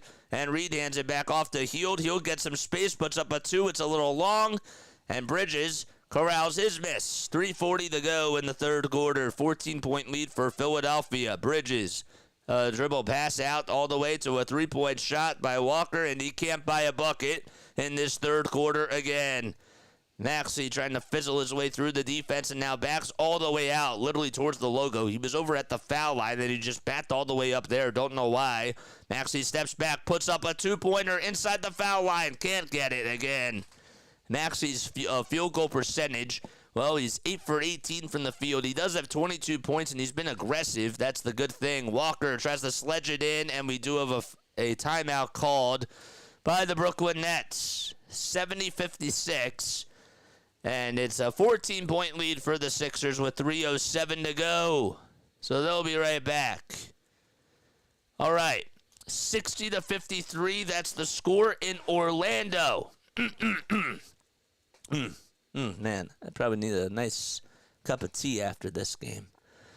Wagner just made another shot. Come on, man. Franz Wagner is really good. He really is. He played really well against us. Both the Wagner brothers are good. Moritz and Franz. 62-55. What just happened? Isaac just missed a shot. Portis got the rebound. And what? The Bucks just made a 2 somehow, right? What's up, Vince? How you doing, my guy? We are scoreboard watching. We got a lot going on, man. We really do. A lot is going on here. And that's just called for time. And that's why we're scoreboard watching this game. Chris Middleton just made a 9-foot pull-up jumper. Portis got the rebound off a missed shot by the Magic. Go Sixers. I'm with you. I'm totally with you. Come on, Bucks. Make a shot. Make it a 2-point game, man. There we go. 3-point game. Nice job. All right, timeout by Orlando. Great, good stuff. Try a beer. It'll loosen you up. That certainly probably wouldn't help the vocal cords. I'm loosened up, but I'm a little stuffy and have not saying I'm having issues with my throat, but I have to clear it a couple of times. All right, let's go to the Pacers game. It's 106-86, so that does not help. Pacers are on an 8-point advantage. 108-86. Bogdanovic committed the foul. Really, Hawks? Come on, Trey. You have 10 points and 10 assists. DeJounte Murray has 24 points. It's just that Siakam and Turner have 24 and 29, and Halliburton has 12 and 12. 12 points and 12 assists, so they're shooting the ball well. It's just that they are not playing good defense. Pacers play with such a fast pace. No pun intended. All right, so I think that we don't have a shot in this game. We just have to pray for a Milwaukee win, because it does not look like that the Hawks are going to come out and help us. The Hawks are toast. Okay. Well, let's turn this off right now because we're back in action. It's 62-59 Orlando in the third quarter. Timeout was just called. All right, 3:03 to go in the third quarter. It's 70-56 in this game for the Sixers. They're up by 14. They did a much better job after the first timeout was called to start off the third quarter. Thomas will lob it inside, gets it all the way to Watford. Watford hands it off and tries to find Thomas again, and Thomas goes up for two, and he's fouled. So Cam Thomas, man, we'll go back to the line for 2 free throws. He's been, I got to see him play with the Long Island Nets, and I thought, man, this guy's going to be a stud because a lot of the shots that he was hitting were really from the logo, and he just had a lot of really good ISO ball movement plays. And, well, the 22-year-old, he's averaged about 22.5 points per game, 3 rebounds, and 3 assists. And he wasn't getting any playing time because at the time, the Nets, they had Kyrie Irving, James Harden, Ben Simmons, and Kevin Durant. So how is he going to start over those guys?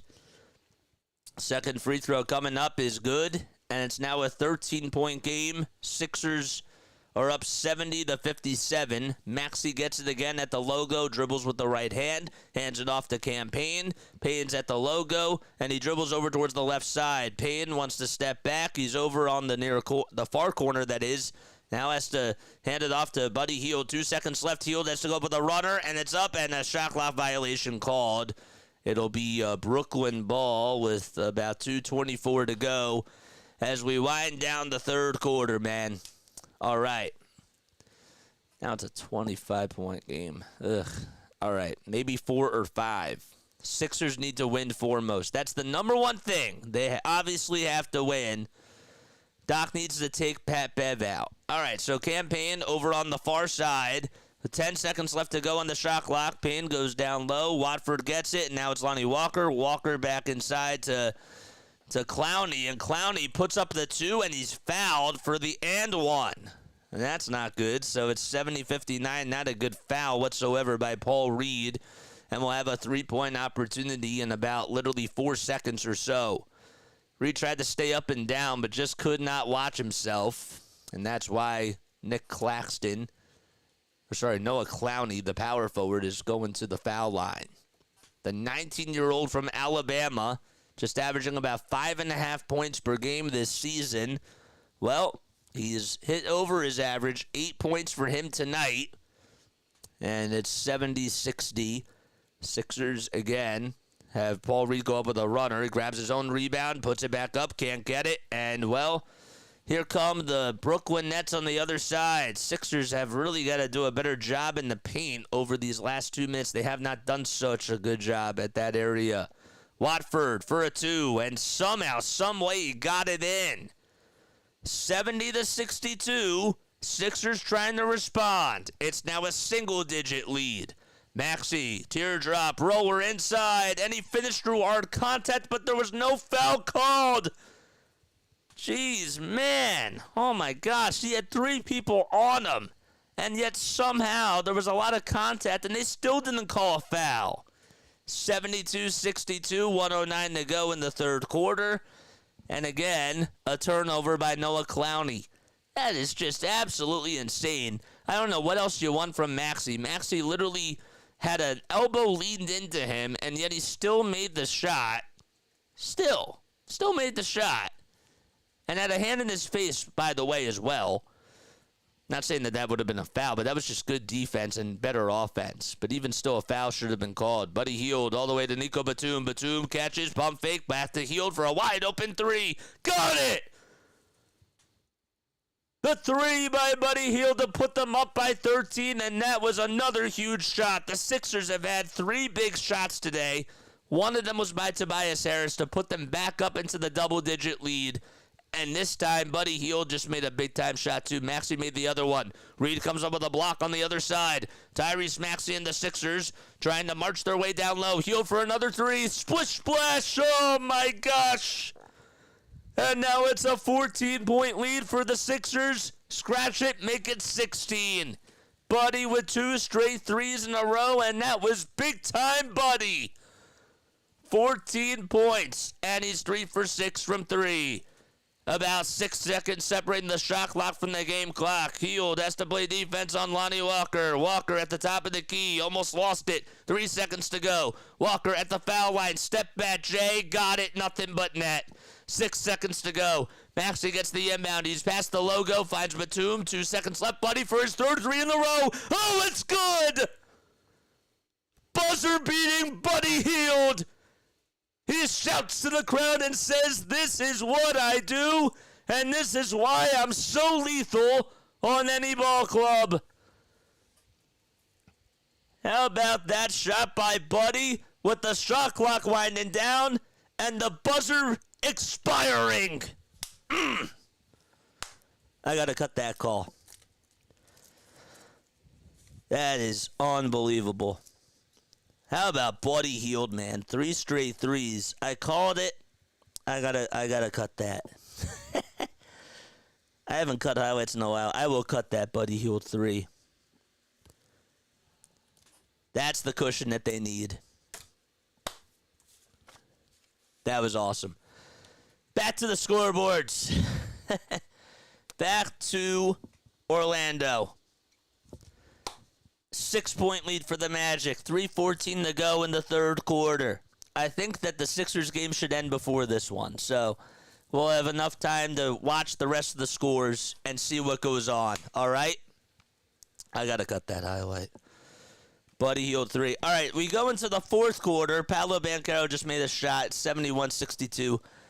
I don't think we're going to do a trivia question today because there's a lot going on, so I'm not going to do a trivia question today because this is a pretty jam-packed stream. It really is. Atlanta's breaking our heart. The Bucks are breaking our heart, but the Bucks have a better chance. We must admit. 71-62. Come on, 2:47 to go in the third quarter. All right. We'll play the air horn if the Sixers win, and then if the Bucks win, then we'll play the song, okay? Wendell Carter Jr. just got called for a shooting foul, so that's good. Hield is cooking. 3 threes in 50 seconds, JJ. That's insane. 3 threes in 50 seconds. We are so the 7th seed. It's not done. I ain't done yet. Middleton just missed a second of his third attempt from the line, but he made 2 of 3. Okay, so it's a 7-point game. There's still plenty of time left, guys, in that game. If they did have Glenn, I agree. 81-64. The fourth quarter is coming up in just a few seconds for the Sixers. How about that? All right, so we're back in action. I have faith. Hield, another three-pointer, and he needed a heat check. 3 threes in 50 seconds thanks to somebody, the dude in our community, putting that up there, being our spotter. There's a shot on the other side, and it's actually ruled out of bounds because it went above the backboard. It was by Lonnie Walker the fourth. All right. So 17-point lead for Philadelphia, 11:35 to go in the final game of the Sixers regular season. Payne had a look, and he puts up a three, and that time it's off. Buddy Hield had to give it back to him. He passed it to Hield. I don't know why he did that. He probably should have just taken the three himself. Thomas steps into a three-pointer, and Thomas airballs it. It goes out of bounds, and it's Sixers ball. Thanks to Buddy Hield, the Sixers have scored 3 threes in a row, and he's been lighting it up from downtown. 81-64, 11:12 to go in the fourth quarter again. Hield gets it over on the short corner, hands it off to Maxey. Tyrese Maxey out there starting off the fourth quarter. Interesting move by Nick Nurse. Maxey, teardrop, roller inside, good to go. 83-64, and Tyrese Maxey gives the Sixers a 19-point lead. 10:48 now to go in the fourth quarter. Nico Batum has to play defense over Cam Thomas. He goes over towards the lane. Left-handed roller is no good, but a foul is called on Nico Batum. All right. So the Sixers had a very good closeout to the third quarter. Again, there's no Joel Embiid in this game. And if the Sixers win and Orlando loses, the Sixers are the 6th seed, and the Magic will be playing against the Miami Heat in the play-in tournament. And technically speaking, if the Heat win, the Heat are up by 24 points against Toronto. If the Heat win, the Magic fall to the 8th seed. So they would not even be hosting the play-in tournament. It would actually be Miami that's hosting. 83-65, as the first foul shot is good, and the second one coming up, here it is. That one is good too. It's 83-66. Hey, I'm being negative Nancy. Let me be. I got you, man. If Hield and Harris can play like this in the playoffs, watch out. I agree with that. I totally 1,000% agree with that. Buddy, the three-point shooting elf. That's funny. So, all right. So, Cam Thomas just made 2 free throws. Cam Payne just made a 9-foot roller. And now we have another timeout with 10:21 to go. Back to the scoreboards we go in Orlando. All right. So, let's do that now. Wrong scoreboard. Sorry about that. I have to keep looking at this monitor. 76-66. Malik Beasley got called for a shooting foul. Come on, Malik. Oh, man. Come on, man. I really want to just be the 6th seed. I'm okay. Not a Debbie Downer. We just need to keep taking care of our business and let the chips fall where they may. Thanks, dude. I am glad you understand. I don't want... No, Grace is never a downer. She doesn't like to be a downer. See, this is the thing about her, okay? She's always positive, but she's also realistic. And this is like a new thing for her. You know what I mean? Like, she's usually like the optimist here. But when it comes to this type of a game right now, and with the way that things are going for Orlando, reality is settling in for her, and she doesn't like that. So she's trying to fight through the optimism and the reality. And that's hard to do. It is really hard to do. I have to back her up on this. You know what I mean? Face the facts. We're playing Miami. Well, I'm not there just yet. I ain't there yet. How much time? 47 seconds. Bobby Portis just turned it over. Well, that helps. That certainly does help. All right. If you are new to the channel, though, make sure you guys like and subscribe, man. We need 6 more subs to get to 19 under 60. What are you guys waiting for? Come on, man. Hit that subscribe button. We're giving you extra coverage, and we're giving our heart and souls out there. You know what I mean? We're really trying to put in a lot of stuff. What did Grace say? Grace said, thanks, JJ. I got you, Grace. I got you. I have to back you up on this because this is stressful. I get it. Suggs just made a free throw. With that said, we are going into the playoffs looking pretty good. Well, if it ends up this way, maybe this is a good thing, but we need to beat Miami. And that game is going to take a lot of stress on our lives. We got to win Wednesday. I am happy that they rested Joel today because, with all due respect, it's the Brooklyn Nets. And, yes, the Sixers had to win this game, but it wasn't like it would be impossible for them to win without Joel. And I'm happy that he got his rest today because that knee did not look good on Friday. And I'd rather have him rest another day, give him till Wednesday, and then, another 4 days or so, and then he's back. Subscribe, people. This is the best Sixers play-by-play on YouTube. You're not going to get it any better than this. You're absolutely right. JC is the man, and he keeps it real, too.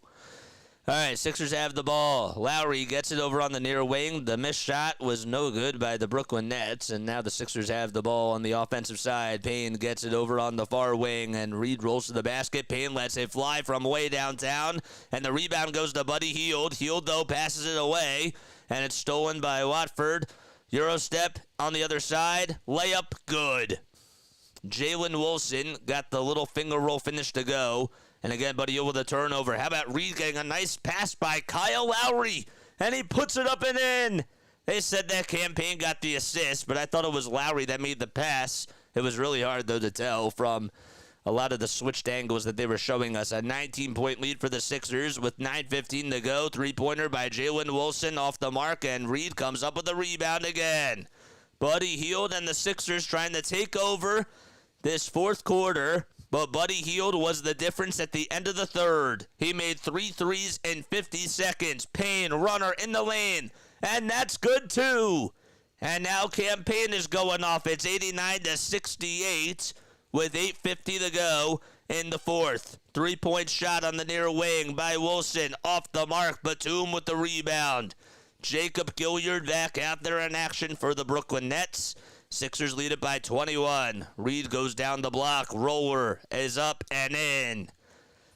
Paul Reed in this game, 6 points and 6 rebounds, along with an assist as well. Hield was 17.7 rebounds and 4 dimes to go along with that. Sixers are 5 for 8 from the field. And that's just in this quarter alone. Walker goes downhill and now has to get the ball stopped, and it's deflected off a bad pass by Walker. And off the shoe of Johnson. Here comes Hield for 3 on the other side. Can't get it. And Hield trying to be aggressive, trying to go for the rebound, but couldn't do so that time around. A 23-point lead for the Sixers. 3-point shot is up and no good again by Keon Johnson. Outlet pass to Buddy Hield, who was cherry-picking and goes up with a 2 on the other side. Paul Reed with a football pass to Buddy Hield, who was standing in the backcourt just waiting for the ball to come his way. And it's a 25-point lead once again. Three-pointer by Gilyard. Off the mark. Payne with the rebound. And the Sixers will call for time. They're up by 25 points in the fourth quarter.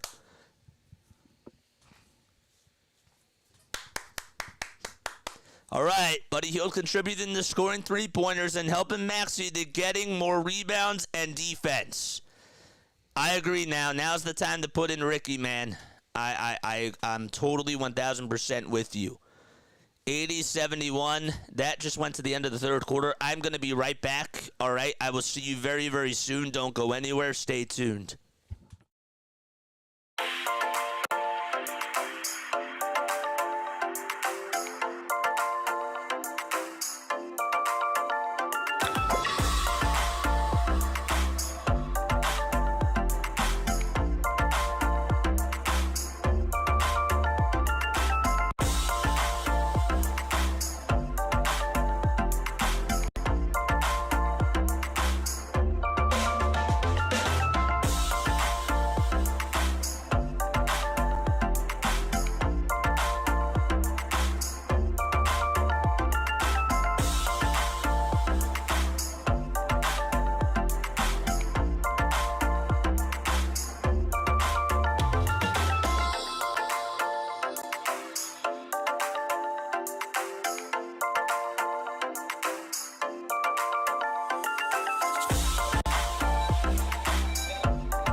All right, we're back in action. All right, so here we go. 95-68, 7 minutes to go, and there's a turnover by the Brooklyn Nets with exactly 7 minutes in this game. Sixers have Reed, Payne, Hield, Doughton, and Council out there. Council goes up with a shot. He gets it denied, and Reed comes back up with it. Hield for another three-pointer. In and out it goes.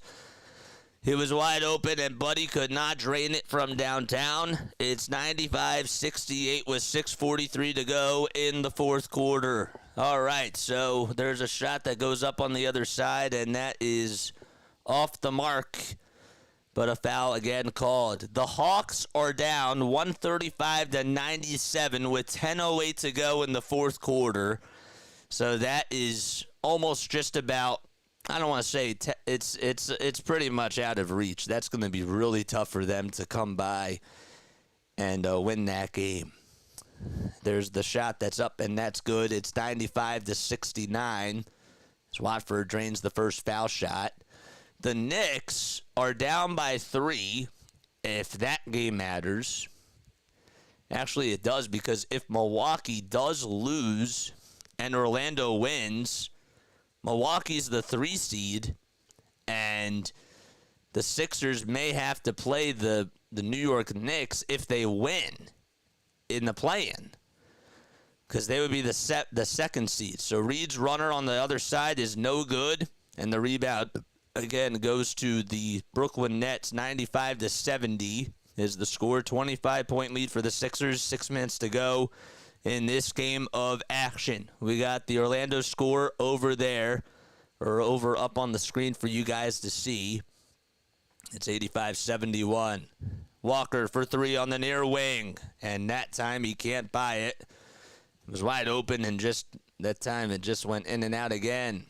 Doughton Jr. hands it off to Payne. Payne goes down low to Reed, and a block and foul called on the Brooklyn Nets. Honestly, it probably should have been a charge, but Cam Thomas and Trenton Waterford not happy with that call.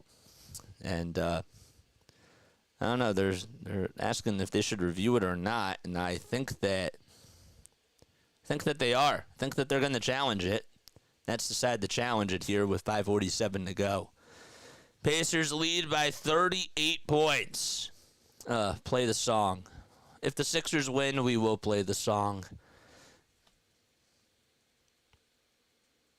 If the Sixers...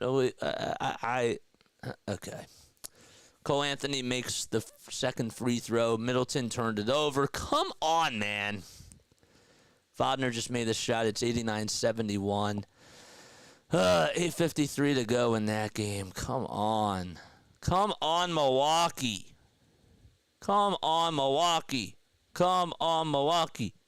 Come on, Bucks. Win this game. We want you. Knicks better lose. If you lose. I don't know. Bucks just called for time. All right, let's so that's gonna, so if the Knicks win and if Milwaukee loses to Orlando, okay, then not only are we the 7th seed, but if we have to play in the play-in tournament and we win, we play against the Knicks. Okay? So that is that. That's how that goes. Let's put up the Knicks game, shall we? Let's do that now. So let's, this is not the right score. We're going to pull this up. It's 88-81. Knicks just called for time. They're down by 7. The Bucks game is finished. Well, that's why we're keeping our eyes on the New York game, because if we're the 7th seed, we may have to play the Knicks if they win. If they lose, Milwaukee is still the 2nd seed. And I hope that the Knicks lose this game. I really do. I really hope that the Knicks do lose. Reed is at the line to shoot a pair of free throws for the Sixers. It's 95-70.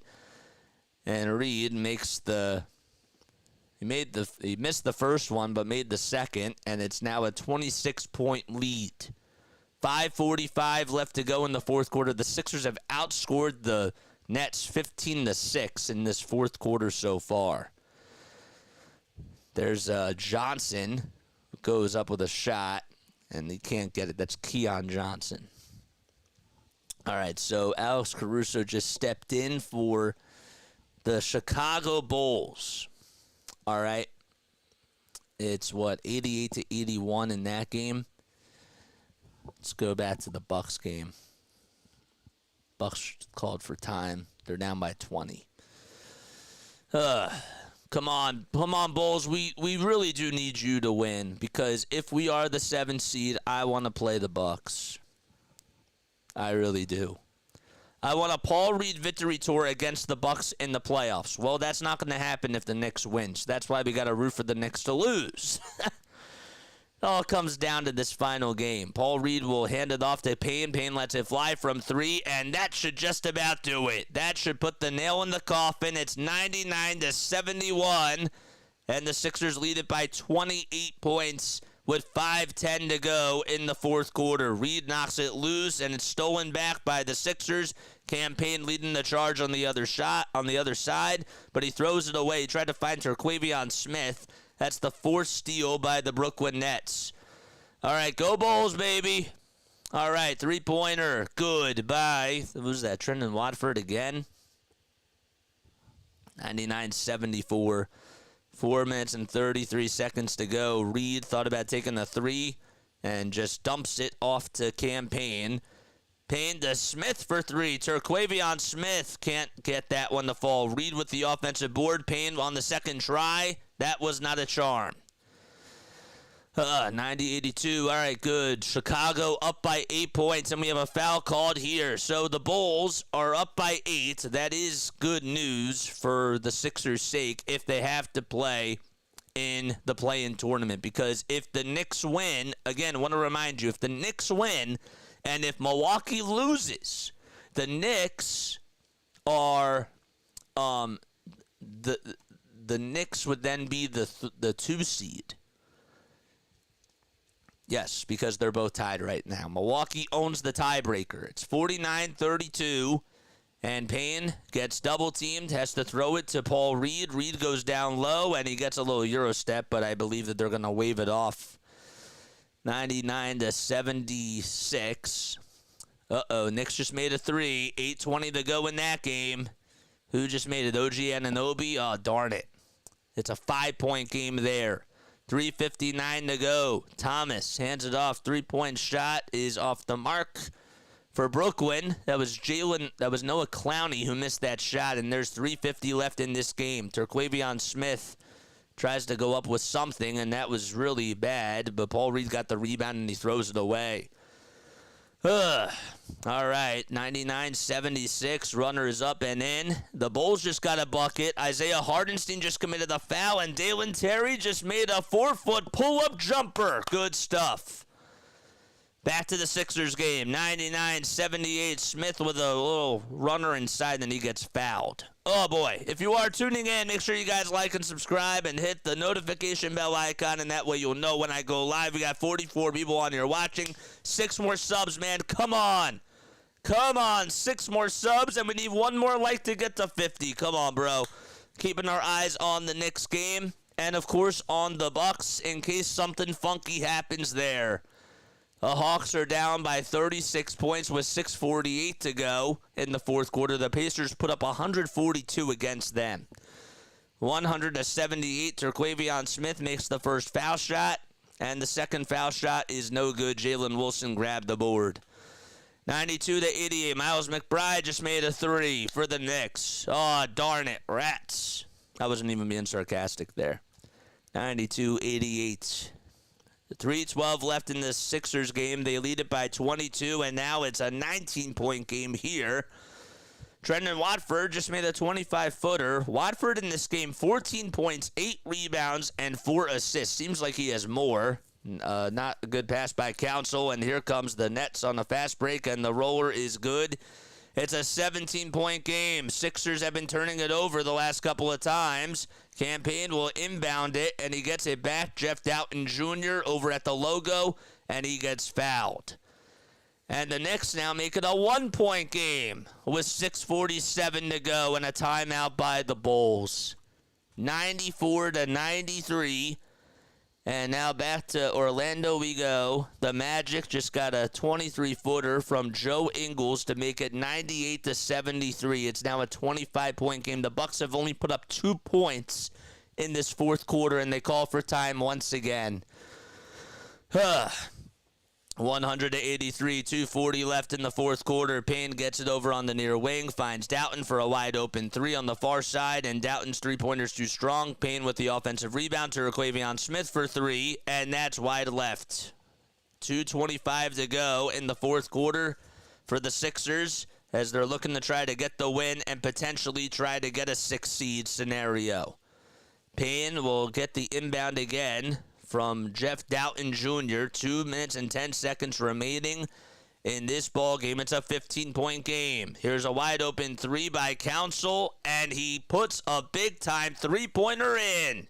Ricky Council just got paid and is locked up with the Sixers for over the next 4 years. Just makes it an 18-point game. Wide open three on the other side is way off the mark by Watford again. Keon Johnson had a bad pass. Doughton just got a steal as the Nets turn it over. Payne gets it, and now it's almost stolen away again. Doughton gets it down low. Doughton's runner is good, and that should just about do it.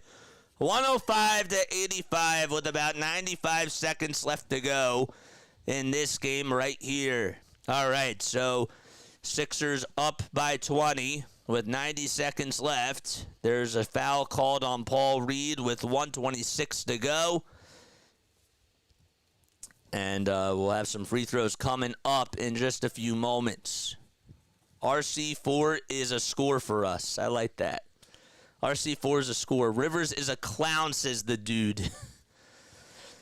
Come on. I need Chicago to win. I really do. I didn't think that it would have to come down to this, but I really need Chicago to win this game. Because if we're in the play-in tournament, I really don't want to have to play the Knicks, even though they're the worst of the two. They're better of the two evils. So 105-86. We already gave up a grand slam. I don't even care about that right now, but it's good to know, but that is something that doesn't even really matter to me as much now. 107-86, Reed just made the tip shot. 1:15 to go in this game. Out in Philadelphia, Wilson, handoff to Thomas. And Wilson gets it back to Cam Thomas over on the far side. Cam honestly had a really good game today. Keon Johnson is getting his first little bit of action out there for the Brooklyn Nets, and there's a missed shot, and Paul Reed comes up with a rebound. Sixers are 53 seconds away from getting their 47th win of the season. Payne for three, off the mark. Could not hit the target there. Again, Watford at the 2-point. Actually, was over at the foul line. Backs up, and, well, the Nets, they're going to swing it out again to Keon Johnson. 30 seconds to go. 5 on the shot clock. Three-pointer off the screen. Off the mark again. And the Sixers are going to dribble this one out. There's about 1 second separating the shot clock from the game clock. Oh, boy. And the Sixers are at least going to clinch the 7th seed. They're in the play-in tournament at the very least. And now we got to keep our eyes on what else is going on around the Eastern Conference. So, 1.6 seconds left in this game as there's a shot clock violation. Everybody is not moving. They're going to be keeping their eyes on the scores, and that's going to do it. The Sixers win 107-86. Oh, boy.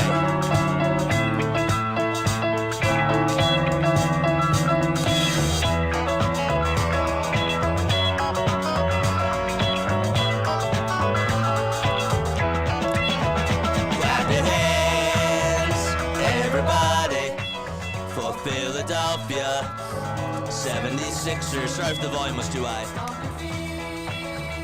Everybody for Philadelphia 76ers. Here they come. It's just called for time. Okay. Number one. Stand up and cheer. Number one. Philadelphia. Here they come. Team of the year. 1, 2, 3, 4, 5, Sixers. 10, 9, 8, 76ers. 1, 2, Volume too high, no such thing.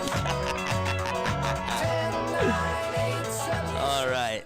All right, okay. I'll tell you this: if the Knicks do lose, and if Chicago beats the Knicks, okay, and if Milwaukee does lose, we'll play the song. But if Milwaukee wins and beats Orlando, we'll play the song that way too. But the thing that has to happen is the New York Knicks have to lose. It's a 24-point game here. Timeout by Orlando with 5:16 to go. Let's go back to this. All right, so we're probably looking in at a play-in seed. And okay, it is what it is. We'll have a game on Wednesday night, probably. 154, 113. So the Heat are locked into the 8th seed. They are up 116 to 93 with 146 left to go. So they're going to have to probably come to Philadelphia unless something happens in Orlando, okay? I don't always listen to the Sixers song, but when I do, my neighbors do too. I love that. That's awesome. All right, so again, this is the game that matters now. I didn't think that the New York game was going to matter, but now it does because I don't want to play the Knicks. Regardless, the play-in game, and we'll talk about it. We will talk about the matchups and all that sort of stuff. We are going to do a post-game show after all these games are done, okay? We are going to do a post-game show after all these things are done, and we're going to talk about what's to come on Wednesday if the Sixers have to play there. Hardcore says, I don't care who we have to beat. Well, Wednesday's game is literally it is a gamble, okay? You have got to win on Wednesday. Wednesday is a must-win day, okay? Wednesday is a must-win game for the Sixers. Philadelphia will most likely host Miami in a 7-8 play-in game on Wednesday. All right, so DeMar DeRozan just made a jumper. That's good. 96-93. And the Knicks tied it back on a three-pointer by Dante DiVincenzo. Excuse me. Sorry about that. Let's go to NBA crunch time. All right? We're locked into the play-in if Orlando wins. All right, 103-79 with 4:44 left in that game. The Bulls just took the lead, 98-96. All right, they're up by 2. They're up by 2, the Bulls. Okay, so, again, Knicks just tied it. If the Knicks win and Milwaukee loses, the Knicks are now the 2 seed, okay? So that means that the Sixers are going to be in this play-in tournament, and if they win the first game against Miami, they are playing New York in round 1. Okay, that's exactly what that means. We have got to pray for the Bulls. I do not want to face the Knicks in the first round. I think that should be a second-round matchup. So, if something crazy happens, though, which I don't foresee happening in Orlando, then we have another conversation. So the Pacers officially won 157-115 against the Hawks. That's just crazy. All right, this is a 27-point game. We're going back to the Knicks game because it looks like Orlando is going to win, okay? So this is what matters to us right now. I'm not scared of any of these teams. Well, I'm not saying I'm scared of the Knicks, but I'd really rather not play them. I really would rather. I want Milwaukee so badly. Vucevic just made a 2. There we go. 199. We're riding the seesaw. All right? We're riding the seesaw. I want us to play Milwaukee. Come on. Come on, Bulls. Come on, Bulls. Me either, hardcore. 199. All right, Vucevic just blocked Anunoby. Good. Oh, Knicks got the rebound. Come on. Come on. Josh Hart makes a shot. Darn it.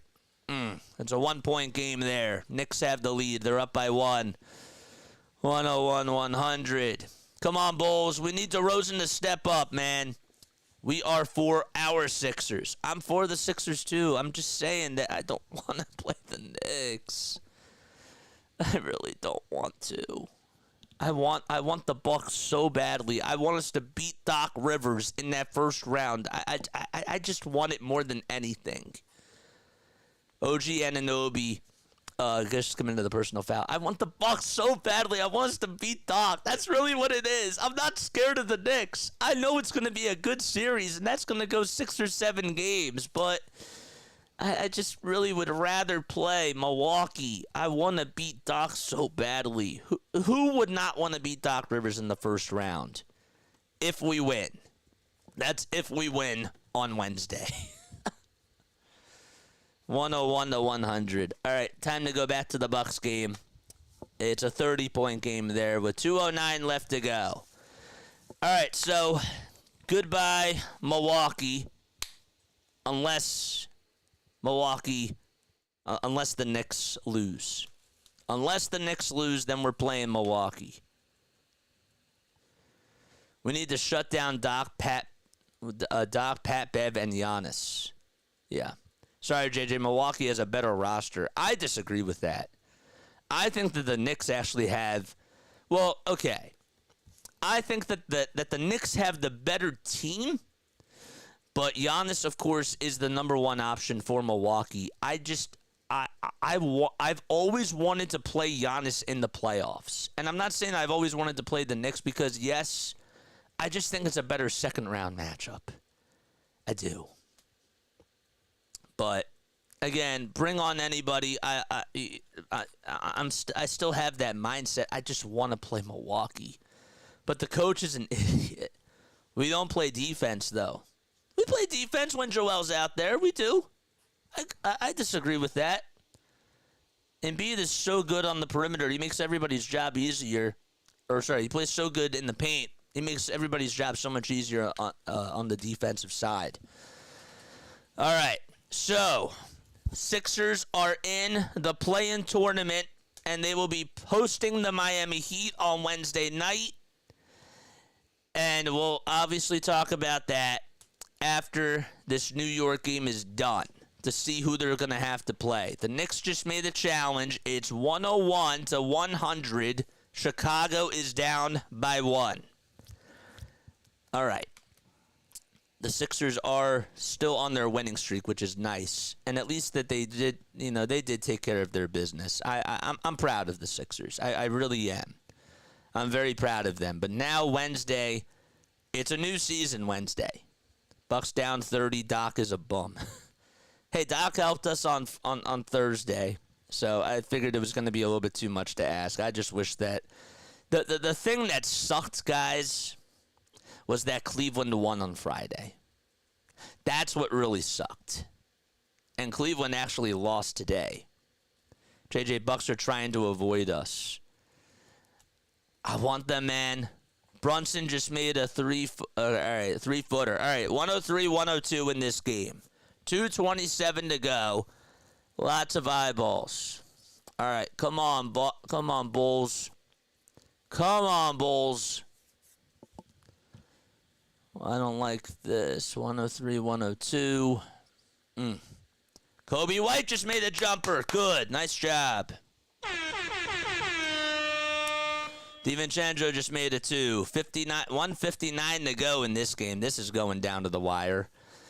105-104. I'm scared of the Knicks over any team, honestly. I'm not scared of the Knicks. I just would rather not play them. That's all that it is. The Bucks can run, but they can't hide. That's if the Bulls win. Caruso! Oh, let's go, Caruso! Caruso for 3. 107-105. Nice job, Caruso. I wish we would have got you at the trade deadline, but hey, I'll take Campaign. I will definitely take Campaign. I like Campaign a lot. We don't fear the deer. 107-105. And again, we still have to beat Miami in the play-in tournament. But winner has to play the Knicks if they win. If the Knicks win, we're playing the Knicks in the first round. The game is on ESPN. Is it really on ESPN now? Oh, it is. Oh, yeah, you're right. The game is on ESPN and it's way behind. 107-105. Javonte Green just got called for a shooting foul. All right, we have it on ESPN anyways. 107-106. Brunson made the first free throw. And this is for the tie. Come on, let's hope Brunson misses. That's if we beat the Heat, which I think we will. And we'll talk about that matchup. I'm telling you, we will talk about that once this is done, okay? The Bucks officially lost, so they're out of it. Okay. Come on, did Brunson tie the game? Did Brunson tie the game, man? He made it. Okay, so it's a tie game. We're locked in at 107 apiece. Come on, Chicago. So the Knicks clinch if they win. The Knicks clinch if they win. We need Chicago to come up with a big shot. Kobe White, what did he do? He made it. All right, good. Good job, Kobe. Good job, Kobe.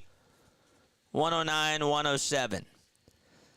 Josh Hart with the rock, hands it off to Jalen Brunson. Brunson's at the logo. Come on, man. Oh, man, we got to play defense. Come on, Caruso. Stop Brunson here. Caruso trying to play solid defense on Brunson. Runner is up, and Brunson's clutch. Back to a tie game. 109-109 is the score. There is no magic number in Cleveland. Wait, Cleveland lost, so they're locked into the 5th seed. So that's it. DeRozan passes it back to Caruso. 47 seconds left. Come on, man. Come on. DeRozan back to Vucevic for 3. Vucevic, I don't know why he took that shot. Brunson turned it over. He lost it. Oh, he lost it. Oh, man. 34 seconds to go. Come on, Bulls. Come on, man. 109-109. DeRozan holding the clock, and we have a timeout called with 29 seconds to go. Wow. Oh, what a game this is here. 109-109, 29 seconds left. If the Bulls win, if the Knicks lose, then the 2nd seed belongs to Milwaukee. If the Knicks win, they are the 2nd seed. And the Sixers, if they win the first game of the play-in tournament, that's who they're playing in the first round of the playoffs. Quadruple OT ahead to drive you up a wall. Happy to see the Magic are in it for once. Yeah, me too. I am happy that they are in it. I just don't think that they are going to... wait, do they have to play... Oh, yeah, that's right. If the Knicks literally win, the Magic have to play Milwaukee again. That's crazy. That is wild. I didn't think about it from that perspective. So that means that they played 2 of their last 3 games against Milwaukee, and they're playing them in the first round if that happens. I got a feeling that this game is going into overtime. 41 people watching. Make sure you guys like and subscribe, man. And again, once this game is done, we will talk about the play-in tournament, and I will give you guys a chance to come on and give your thoughts on the Sixers, okay? We'll talk about the potential play-in tournament matchup. Well, it is the play-in tournament matchup. There's no sugarcoating that now. I got a feeling this game is going into overtime. I don't know why our screen's just blacked out. 29 seconds to go. All right, come on, Bulls. Get the inbound. DeMar DeRozan has it. All right, he's over at the top of the key. Dribbles over towards the right. He's being guarded by Anunoby. Turnaround jumper by DeRozan. No. Oh, no. Rebound by Dante DiVincenzo. And now the Knicks are going for the win. Oh, boy. DiVincenzo. And now the Knicks will call for time with 13.9 seconds left. Come on. DiVincenzo had it. That was a bad shot by DeRozan, and the Knicks are looking to win the game. The Bulls do have 1 timeout left with 13.9 seconds left. All right, we will get the Discord servers up and running. We will do that right now because I really want to hear what you guys have to say, and I will send you guys the link to the Discord server. We will get you on the voice chat and let you guys spew out your thoughts on the Sixers and the play-in tournament. All right. Hey, we get to see another Eric Spoelstra Nick Nurse matchup. That makes me excited as a fan, but it also makes me nervous as a fan. 13.9 seconds left in the fourth quarter. All right, come on, Bulls. Let's see this game go into OT. Let's see it go into OT. Machiavelli, I hope that you're right. I do. I hope that you're right. I hope it goes into overtime. Brunson has 38 points in this game. He's going to be so hard to stop in the playoffs. He really is, if the Sixers have to play him in the first round or even in the second round. 109, 13.9 seconds left. The Knicks have the ball. And let's see what happens here. The Knicks are going to try to go for the win. The Bulls have one timeout left in case the Knicks miss before the clock expires. Shot clock's on blood. DiVincenzo will try to inbound it, and he finds Jalen Brunson. So Brunson with 10 seconds to go. Caruso guarding him. 10 seconds to go. Now 6 seconds. Brunson is at the three-point line. He lost the ball, but he gets it back. 2 seconds to go. Shots up. It's no good, and we're going into overtime. Good defense by Caruso, and we go into OT. All right. Overtime in New York. I don't know how I feel about that, but the Bulls get an extra 5 minutes to breathe. So we're playing Miami. We are playing Miami in the play-in tournament. And we have yet to wait and see what happens if we win, who we play next. That's why we're staying here and we're staying on this game. I hope that makes sense. And I'm going to open up the phones for you guys because I really want to hear your thoughts. I will do that after this game is done. And we will officially give you guys a chance to give your thoughts. That was not even a good shot by Brunson. They played really good defense, and it somehow almost went in. It literally did. Is it a tournament or one game? Okay, so the play-in tournament, how it works is the 7 seed plays the 8 seed, and then the 9 seed plays the 10 seed. The winner of the 7-8 seed game goes on to play the 2nd seed in the first round of the playoffs. The loser has to play the winner of the 9-10. So, and that game would be on Friday. So let's just say that the Sixers beat Miami because that's the 7-8 game. So if they beat Miami, they're in, right? They played the number 2 seed. And we still have yet to figure that out. Maybe in the next 5 minutes we will know. So they will play the 2 seed. And then the loser of that has to play, let's just say that Chicago beats Atlanta. So Atlanta's done. Chicago then has to play against Miami for that 8 seed game. And then whoever wins that plays Boston in the first round.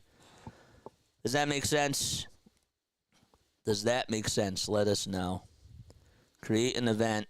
We're going to do that for now. We got 33 people on here watching. Make sure you guys like and subscribe and hit the bell icon. All right, Sixers game or Sixers podcast, we'll call this. So if we lose to Miami, we can still get in. If we lose to Miami, then we got to win the next play-in game because then that's for the 8th seed. The first game is for the 7th seed. And the second game is for the 8th seed if we lose the first game. Does that make sense? Let me know if that makes sense. That's how it works. All right, so the Knicks are in overtime. Yes, so the Knicks and the Bulls are in overtime, and the Bulls won the tip-off. It's Caruso, DeRozan, Vucevic, Kobe White, and Williams that are all out there for the Bulls. DeRozan, 2-pointer. It's a little short, and Dante DiVincenzo gets the rebound. Bulls have got to get some stops on defense. The Knicks clinched the number 2 seed with a win. That's what happens, okay? So if we win on Wednesday, that's who we're playing in the first round, and that game will probably be on Sunday. If we lose, then we win. Boston is in the first round. Correct. That's correct, Larry. Yes. DeRozan goes into the lane, kicks it back out. 3-point shot, no good. DeRozan rebound. And DeRozan, all right, good job, DeMar. DeRozan with a turnaround J, and that's off the mark. Another offensive rebound. Caruso for 3. Got it! Yes! Good job, Caruso! 112-109. We may even have to play the Bulls in the second play-in game, so this is important for us to keep our eyes on this any way you look at it. Brunson goes up with a shot. It's denied by Caruso. Oh, he swatted it away from him. It was a chase-down block. Oh, my gosh. 3:48 to go in overtime. Alex Caruso doing it on both ends of the court. Wow. Okay. So, all right. I am putting this link in the chat for you guys, and we're going to go on right after this game is done. Okay? That's what we're going to do. We'll post the link. Here it is. I want to hear what you guys have to say about the potential, about the play-in tournament game, and talk about the Sixers. All right. 109-109. Oh, wait. I'm so sorry. This did not refresh. I'm so sorry about that. Let's do this. 112-111. All right, so the Knicks just made some shots. I guess that there was a foul there. Yeah, okay. White with a drop-off pass inside, and there's a little miss. Who missed that shot? That was Javonte Green just missed a dunk. Come on, bro. Didn't he play for Houston? I know I have to do my research on them, but I thought he played for Houston. 112-111, 8 seconds left. I may not have to do my research on them, depending on if we lose or win. DiVincenzo for 3, got it. Splash, darn it. 114-112. 3:08 left to go. Knicks fans standing on their feet. DiVincenzo with 25 points. He's 5 for 14 from 3. There's a shot that's blocked and denied by the Knicks. And, well, Caruso comes up with a steal. Oh, it was intercepted from Josh Hart. White goes down the lane, tries to scoop it up, and that's good defense again by DiVincenzo, who literally stared down Kobe White and probably was trash-talking him. Oh, man, that's just, come on, bro. 2:40 left in overtime. Knicks up by 2. This is a big possession here. 8 seconds left. Brunson has the rock. He's at the logo. Gets a screen set. Dribbles over towards the right side. Bouncer down low to Achua. And Achua got an easy bucket. 116-112. And now the Bulls have to respond. The Knicks are on a 7-0 run. The Bulls have waken up the beast. It's 140 on the run. That's how much it's taken. White tries to go up with a 2. No, and the follow-through is good, but a foul called before the follow-through was even good. After this game is done, I want us to open up the phone lines, and I want us to talk about the play-in tournament game on Wednesday. All right? I want us to talk about the Sixers and the play-in tournament game. This game that they played, honestly, there's really not much to say. Buddy Hield showed up. I got to give him his flowers, and Tobias Harris played really, really well. I'm happy that they won the game, and even though the other teams didn't help, they still won. They did what they had to do. White's first foul shot is good. Okay, 116-113. There's Billy Donovan, who's the head coach for the Bulls. Of course, was the coach for the Oklahoma City Thunder when they had Russell Westbrook, James Harden, and Kevin Durant when they were all young. Now they're all in their 30s, mid to late 30s. All right, so White makes both foul shots. It's a 2-point game, and if the Knicks win, they're the 2 seed. If they lose, Milwaukee's the 2 seed still. 2:08 left to go in overtime. Hart gets it over at the logo, hands it off to Brunson. Brunson is being guarded heavily by Caruso again. Caruso has won that battle, almost picks his pocket, dives for the loose ball, comes up with a steal, and he tries to swat it away. He got it. Or are they going to roll a jump ball? I don't care. Alex Caruso has been a dog on defense for the Bulls. Man, I really wish that the Sixers had him. He's so good. 2.8 seconds left on the shot clock anyways, so regardless, the jump ball is going to have to be held up, and then the Knicks would have 2.8 seconds left if they win the jump ball here. This is wild. Who else is still here? Who else is still here, guys? Tuning into this madness.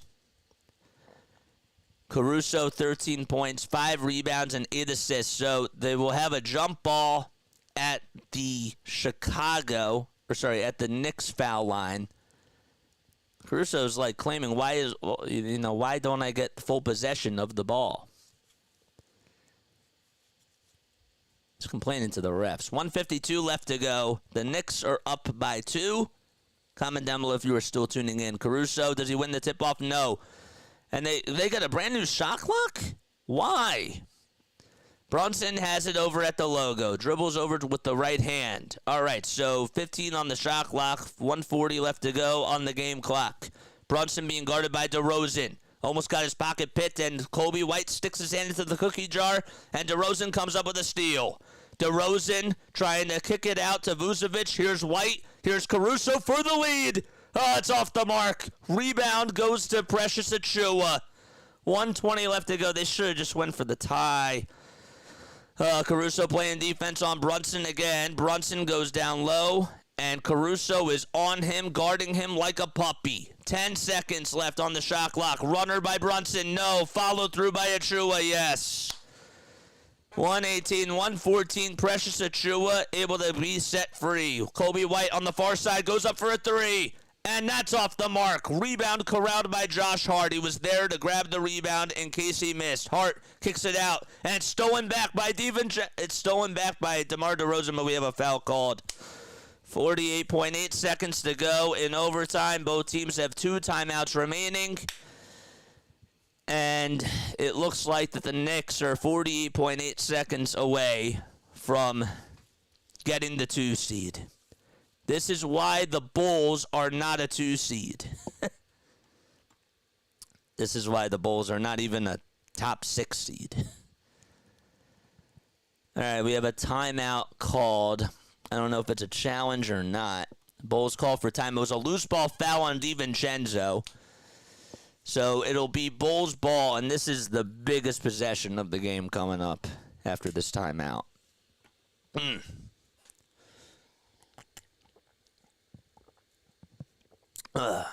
Sixers are locked into the play-in tournament, and if they win, they will play either Milwaukee or New York. That's what happens. Lots of Knicks fans in attendance today at the Garden. Lots of them. It's a sold-out crowd. Time is at 3:40. How long have we been going for? 2 hours and 40 minutes. The Sixers game was quick, man. That was a quick game. That was literally a quick game. 48.8 seconds. Come on, Bulls. Come on, Chicago. We need DeRozan to be a hero. We could use that. Larry's still here. Hey, they have everything to cheer for. We will get the last laugh, though. I hope so. We'll see what happens over these next 48 seconds.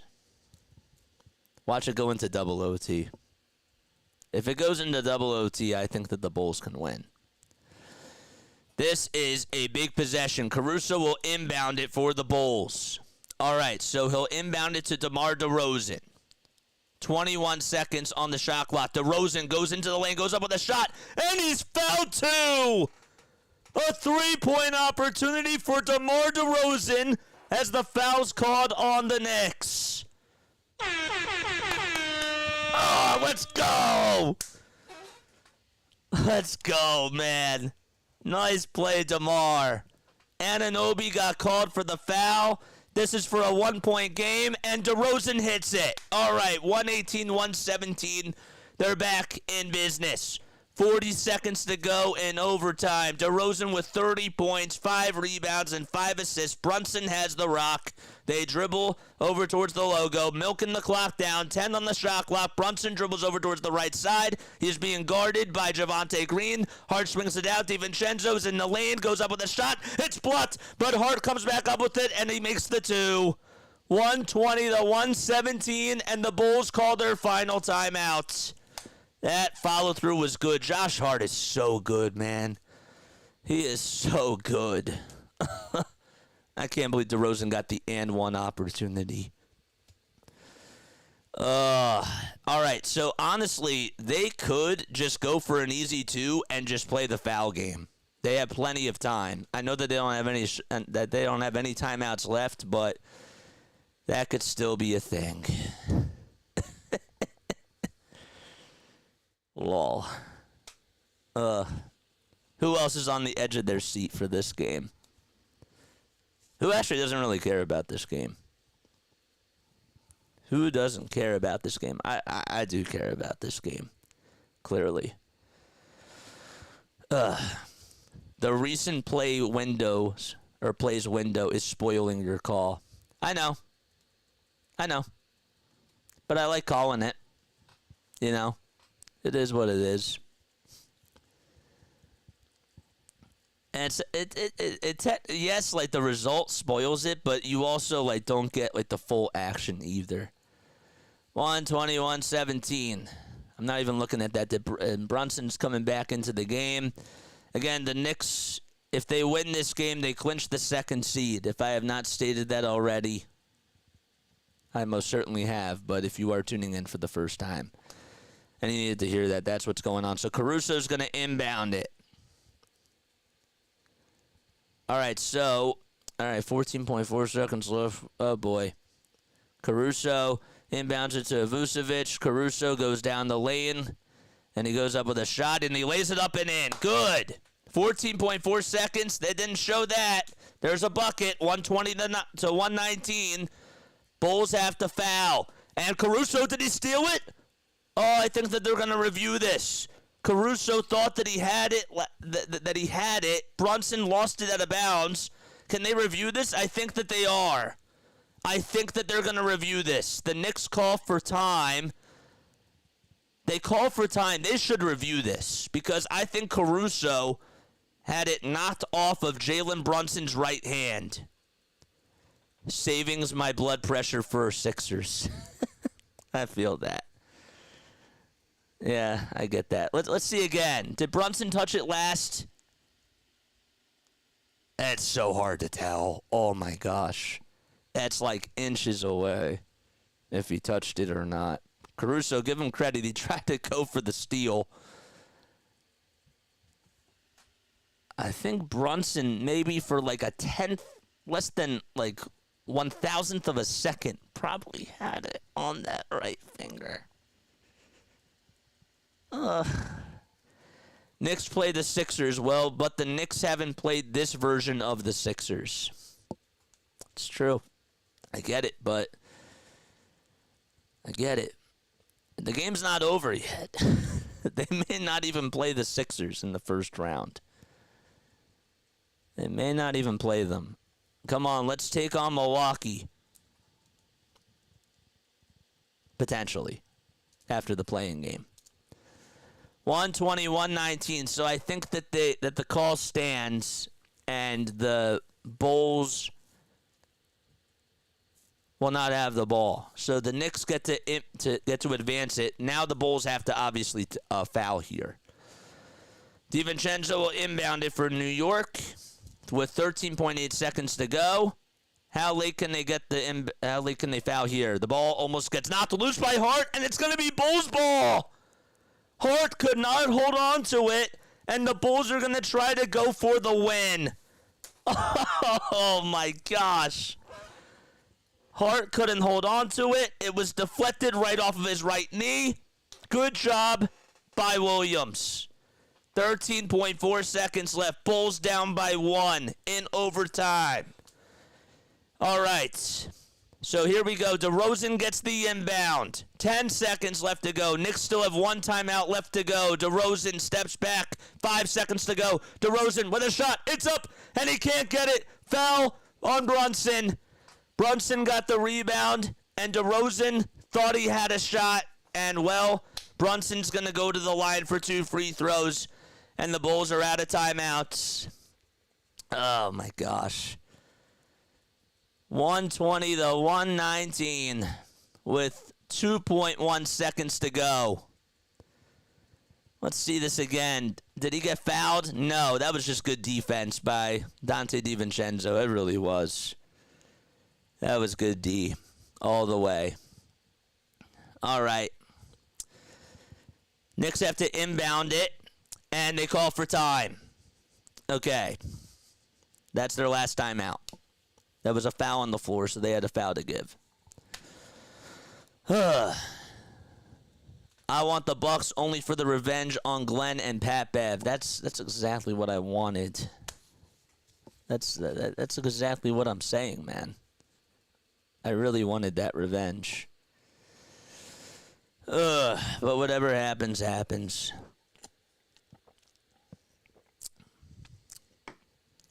This is going to be the craziest inbound ever. So the Knicks are up by 1. They'll get to advance the ball.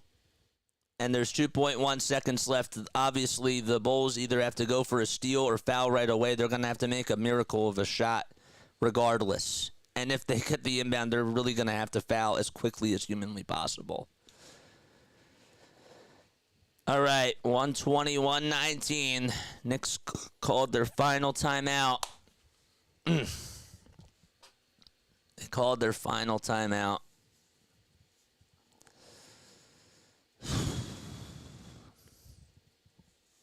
Boy, oh boy. Lakers just got started. All right, let's see what happens. DiVincenzo's going to inbound it over on the far sideline. And DiVincenzo can even get it off in time. It's not loose. It goes out of bounds. 1.2 seconds to go, and it still is New York ball. So that helps them. All they got to do is just play keep away for about a second. DiVincenzo will try to inbound it again. And it's going to be thrown up. It's stolen, and that's going to do it.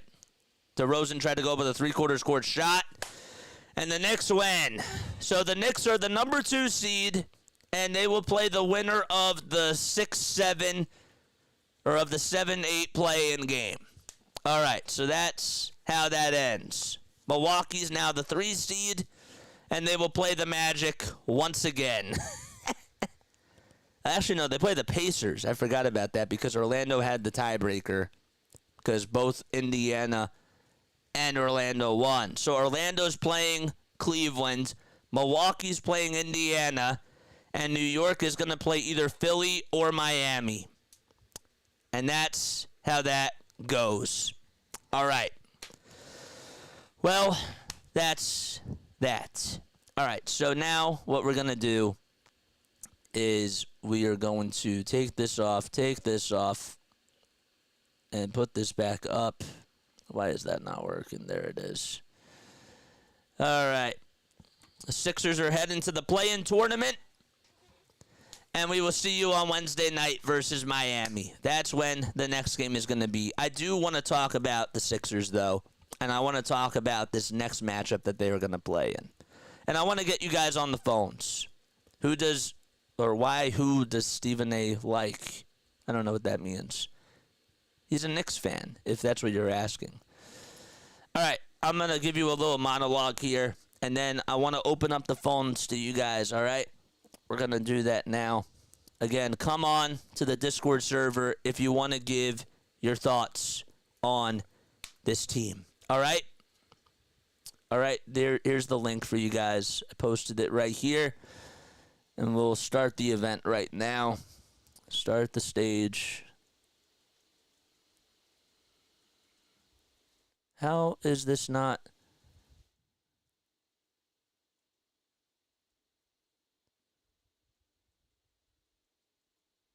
Okay. All right. Testing 1, 2, 3. Oh, I gotta do the. I gotta log out of Discord again because I forgot that I turned on the Roadcaster.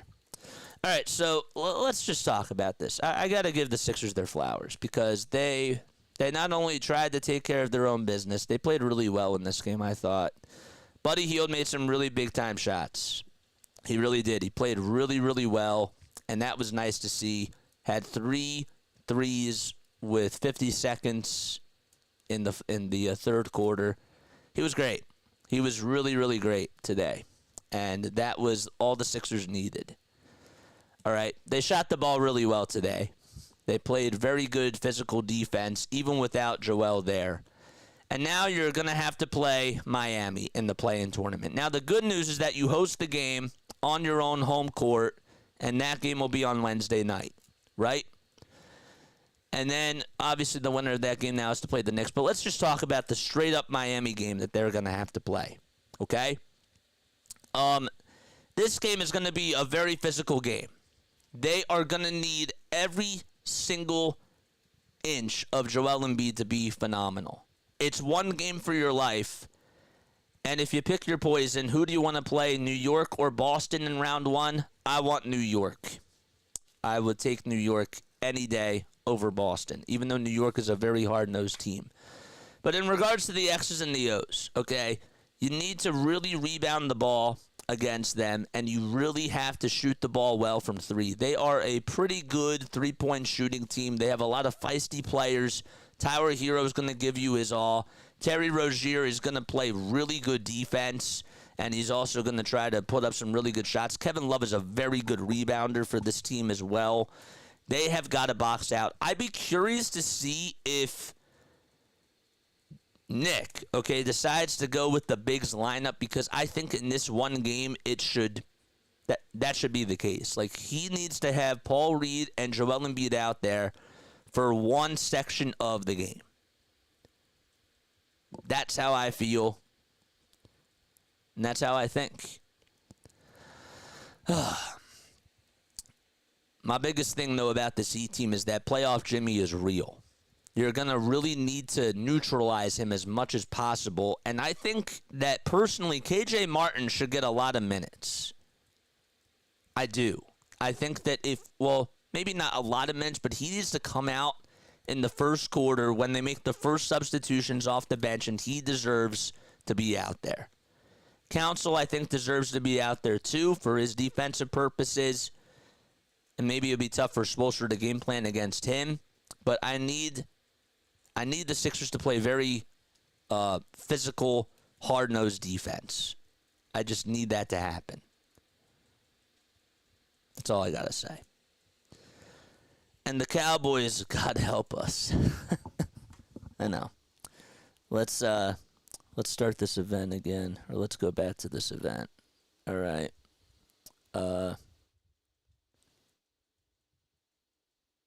One interested. No. I created this event for 5. Can I just go and start it? Can I just start the event? Really? Why can't I start this event? Because I made it for 5 o'clock? And I gotta wait till 4 o'clock to start the event? That's like the stupidest thing ever. We can just do a stage channel. We'll do this again. Alright, we'll do this again. We'll create it for 4:30, and we'll call it Sixers. I'm going to post this new link down below because I want you guys to come on here, and I want you guys to give me your thoughts. I really do. We'll create this event. I'm still getting used to Discord. You would think that I've been doing this for like literally 14 months, and I'd know this by now. This is really bad. This is really, really bad. But whatever. Whatever.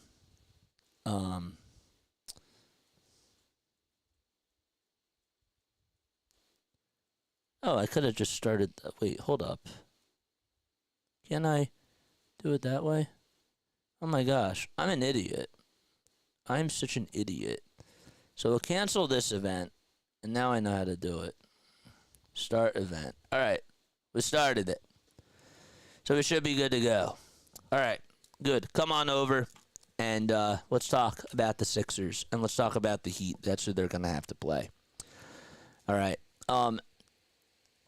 So my biggest thing about the Sixers in regards to this game is that, yes, they need to rebound the ball really well. They need to shoot the ball from three really well, but they also just really need to Nick Nurse has to press the right buttons. This is going to be a game where Eric Spoelstra and Nick Nurse, again, are going at it. And from a coaching schematic standpoint, it's going to be wild to see what both of these coaches decide to do out there. I'm really happy that Joel got his rest for today because this was probably the scenario that we thought that we were going to be in, even though we had a chance of getting the 6th seed. Realistically speaking, we really thought that this was what was going to happen. And that was the case. It really was. And so it's big. But I need Nick Nurse to be on his A game on Wednesday night. He needs to play the guys that he should be playing out there for rotational minutes, and that's what has to happen. I hope I see a lot of Kyle Lowry, but if Lowry's not making shots, got to put him back on the bench. If he's not getting you assists, you got to put him back on the bench. Buddy is great, but when he's not making shots, it's going to be a big thing to look out for, right? So, again, you can't keep him out there for that long. You really can't. But again, what do you guys have to say? Please come on the Discord server. We have like nobody on here. Somebody should come on and just give us their thoughts. I want to have a conversation with you guys. This is a big thing, man. We're in the play-in tournament. This game is on Wednesday. We don't really have a lot of time to prep for this. This is big, man. This is absolutely huge, and we need to talk about it, and we got to dissect everything. What does this say? Oh, I thought that was a chat right there. Hopefully the link does work anyways. We got 17 people tuning in. If you are tuning in, if you want to come on, please feel free to do so. Please give me your thoughts. We haven't had anybody, I'm not trying to make anybody feel bad, but we haven't had anybody come on and just give us their thoughts about the Sixers in quite some time. And I've been trying to do more of these phone calls for you guys just to, give you guys a shot to give you your takes and all that type of stuff. But nobody's been on here. And that kind of makes me a little bit sad. But, yeah, the Heat played really, really well today. Wouldn't it be really funny if, I think it's kind of funny that Jimmy Butler's coming home and he's playing against Joel Embiid. I think that there's going to be a lot of chirpiness. There's going to be a lot of action between the both of them. They're going to be battling back and forth. The matchup between Embiid and Adebayo is also a very interesting matchup to me as well in regards to just their size. Because there's not a lot of centers in the league that can stop Joel Embiid, but I think that Eric Spoelstra is going to find a way to really use Bam to his full potential. And that is going to mean that the Sixers need to rely on other players to shoot the rock really, really well. Maxey needs to really be on his A game. Tobias Harris is an X factor in this game because if he is not making shots out there, you're going to have to play Ricky Council IV over him. And this is why, again, Nick Nurse needs to really be on his A game in regards to just the coaching side of stuff, So that's going to be interesting to look out for as well. I saw a stat the other day that Joel and Kelly Oubre Jr., when they're both in the starting lineup, they are 13-0, something along those lines. They're 13-0. At first, for a while, I was like, man, I want Oubre coming off the bench. I want Oubre starting, especially in this game. The lineup on Wednesday needs to be Tyrese Maxey, Kyle Lowry, Kelly Oubre Jr., Tobias Harris, and Joel Embiid. That's what the lineup should be on Wednesday night, going up against the Miami Heat. That's what the lineup should be. What's up, Clown? What's up, Clown VR? Again, if you want to hop on here, man, if you want to hop on and you know, we're just chopping it up, talking about Sixers versus Heat on Wednesday night with the play-in game. I would love to hear your thoughts, dude. I really would. We'll be on here for about like another 15 minutes or so. Just providing you some more of this type of talk. I had a friend that went to the game today. He had like a really, really fun time. But yeah. I don't know what else to say about this Heat team. I feel like that they are. I feel like something that we're not really talking about is, you know, they have guys that are just so lethal that can put up shots at any time, and they are a very gritty team, right? They are very hard-nosed. They have an edge to them. And Haywood Highsmith is just one of those guys that when he was even on the Sixers, like, he wasn't being utilized like this. You know what I mean? Like, he was really not like this, and he was a good pickup by them. My boy JC's here. What's up, JC? If Rocco's healthy, can you play him in the playoffs? Is he going to be on the playoff roster? Is he on the playoff roster? Because if he's not, then no, he's not going to play. I'm also curious to see how DeAnthony Melton's going to be used. I was surprised he didn't play today. Now that I really think about it, like, was he initially ruled as out today? Does anybody know? Was DeAnthony Melton ruled as out for today? I don't remember. I can't recall. But I don't know. Melton did not play. It was a coach's. They said it was a coach's decision on ESPN, but I don't agree with that because they said that Embiid didn't play and that was a coach's decision. And why would that ever be the case? I don't know. But yeah, I guess Melton was out for today's game. I don't necessarily remember that. So the Knicks are the 2 seed, and the Bucks are the 3. All right. Well, I guess that's all I have for you. Again, if you guys do want to come on in the future, after the play-in game and after every single playoff game, if they get in, we will be doing post-game calls and that type of stuff, and we'll open up the phone lines to you guys. I really want to get you guys more involved, but, you know, that's the one thing I'm trying to work on, and I do have to do a better job at that and find more ways. So, all right, love you guys. Catch you all in the next one, and I will see you on Wednesday night, man. Wednesday's the big night. It's a huge night, man. It's crazy that the play-in tournament starts Wednesday. Wow.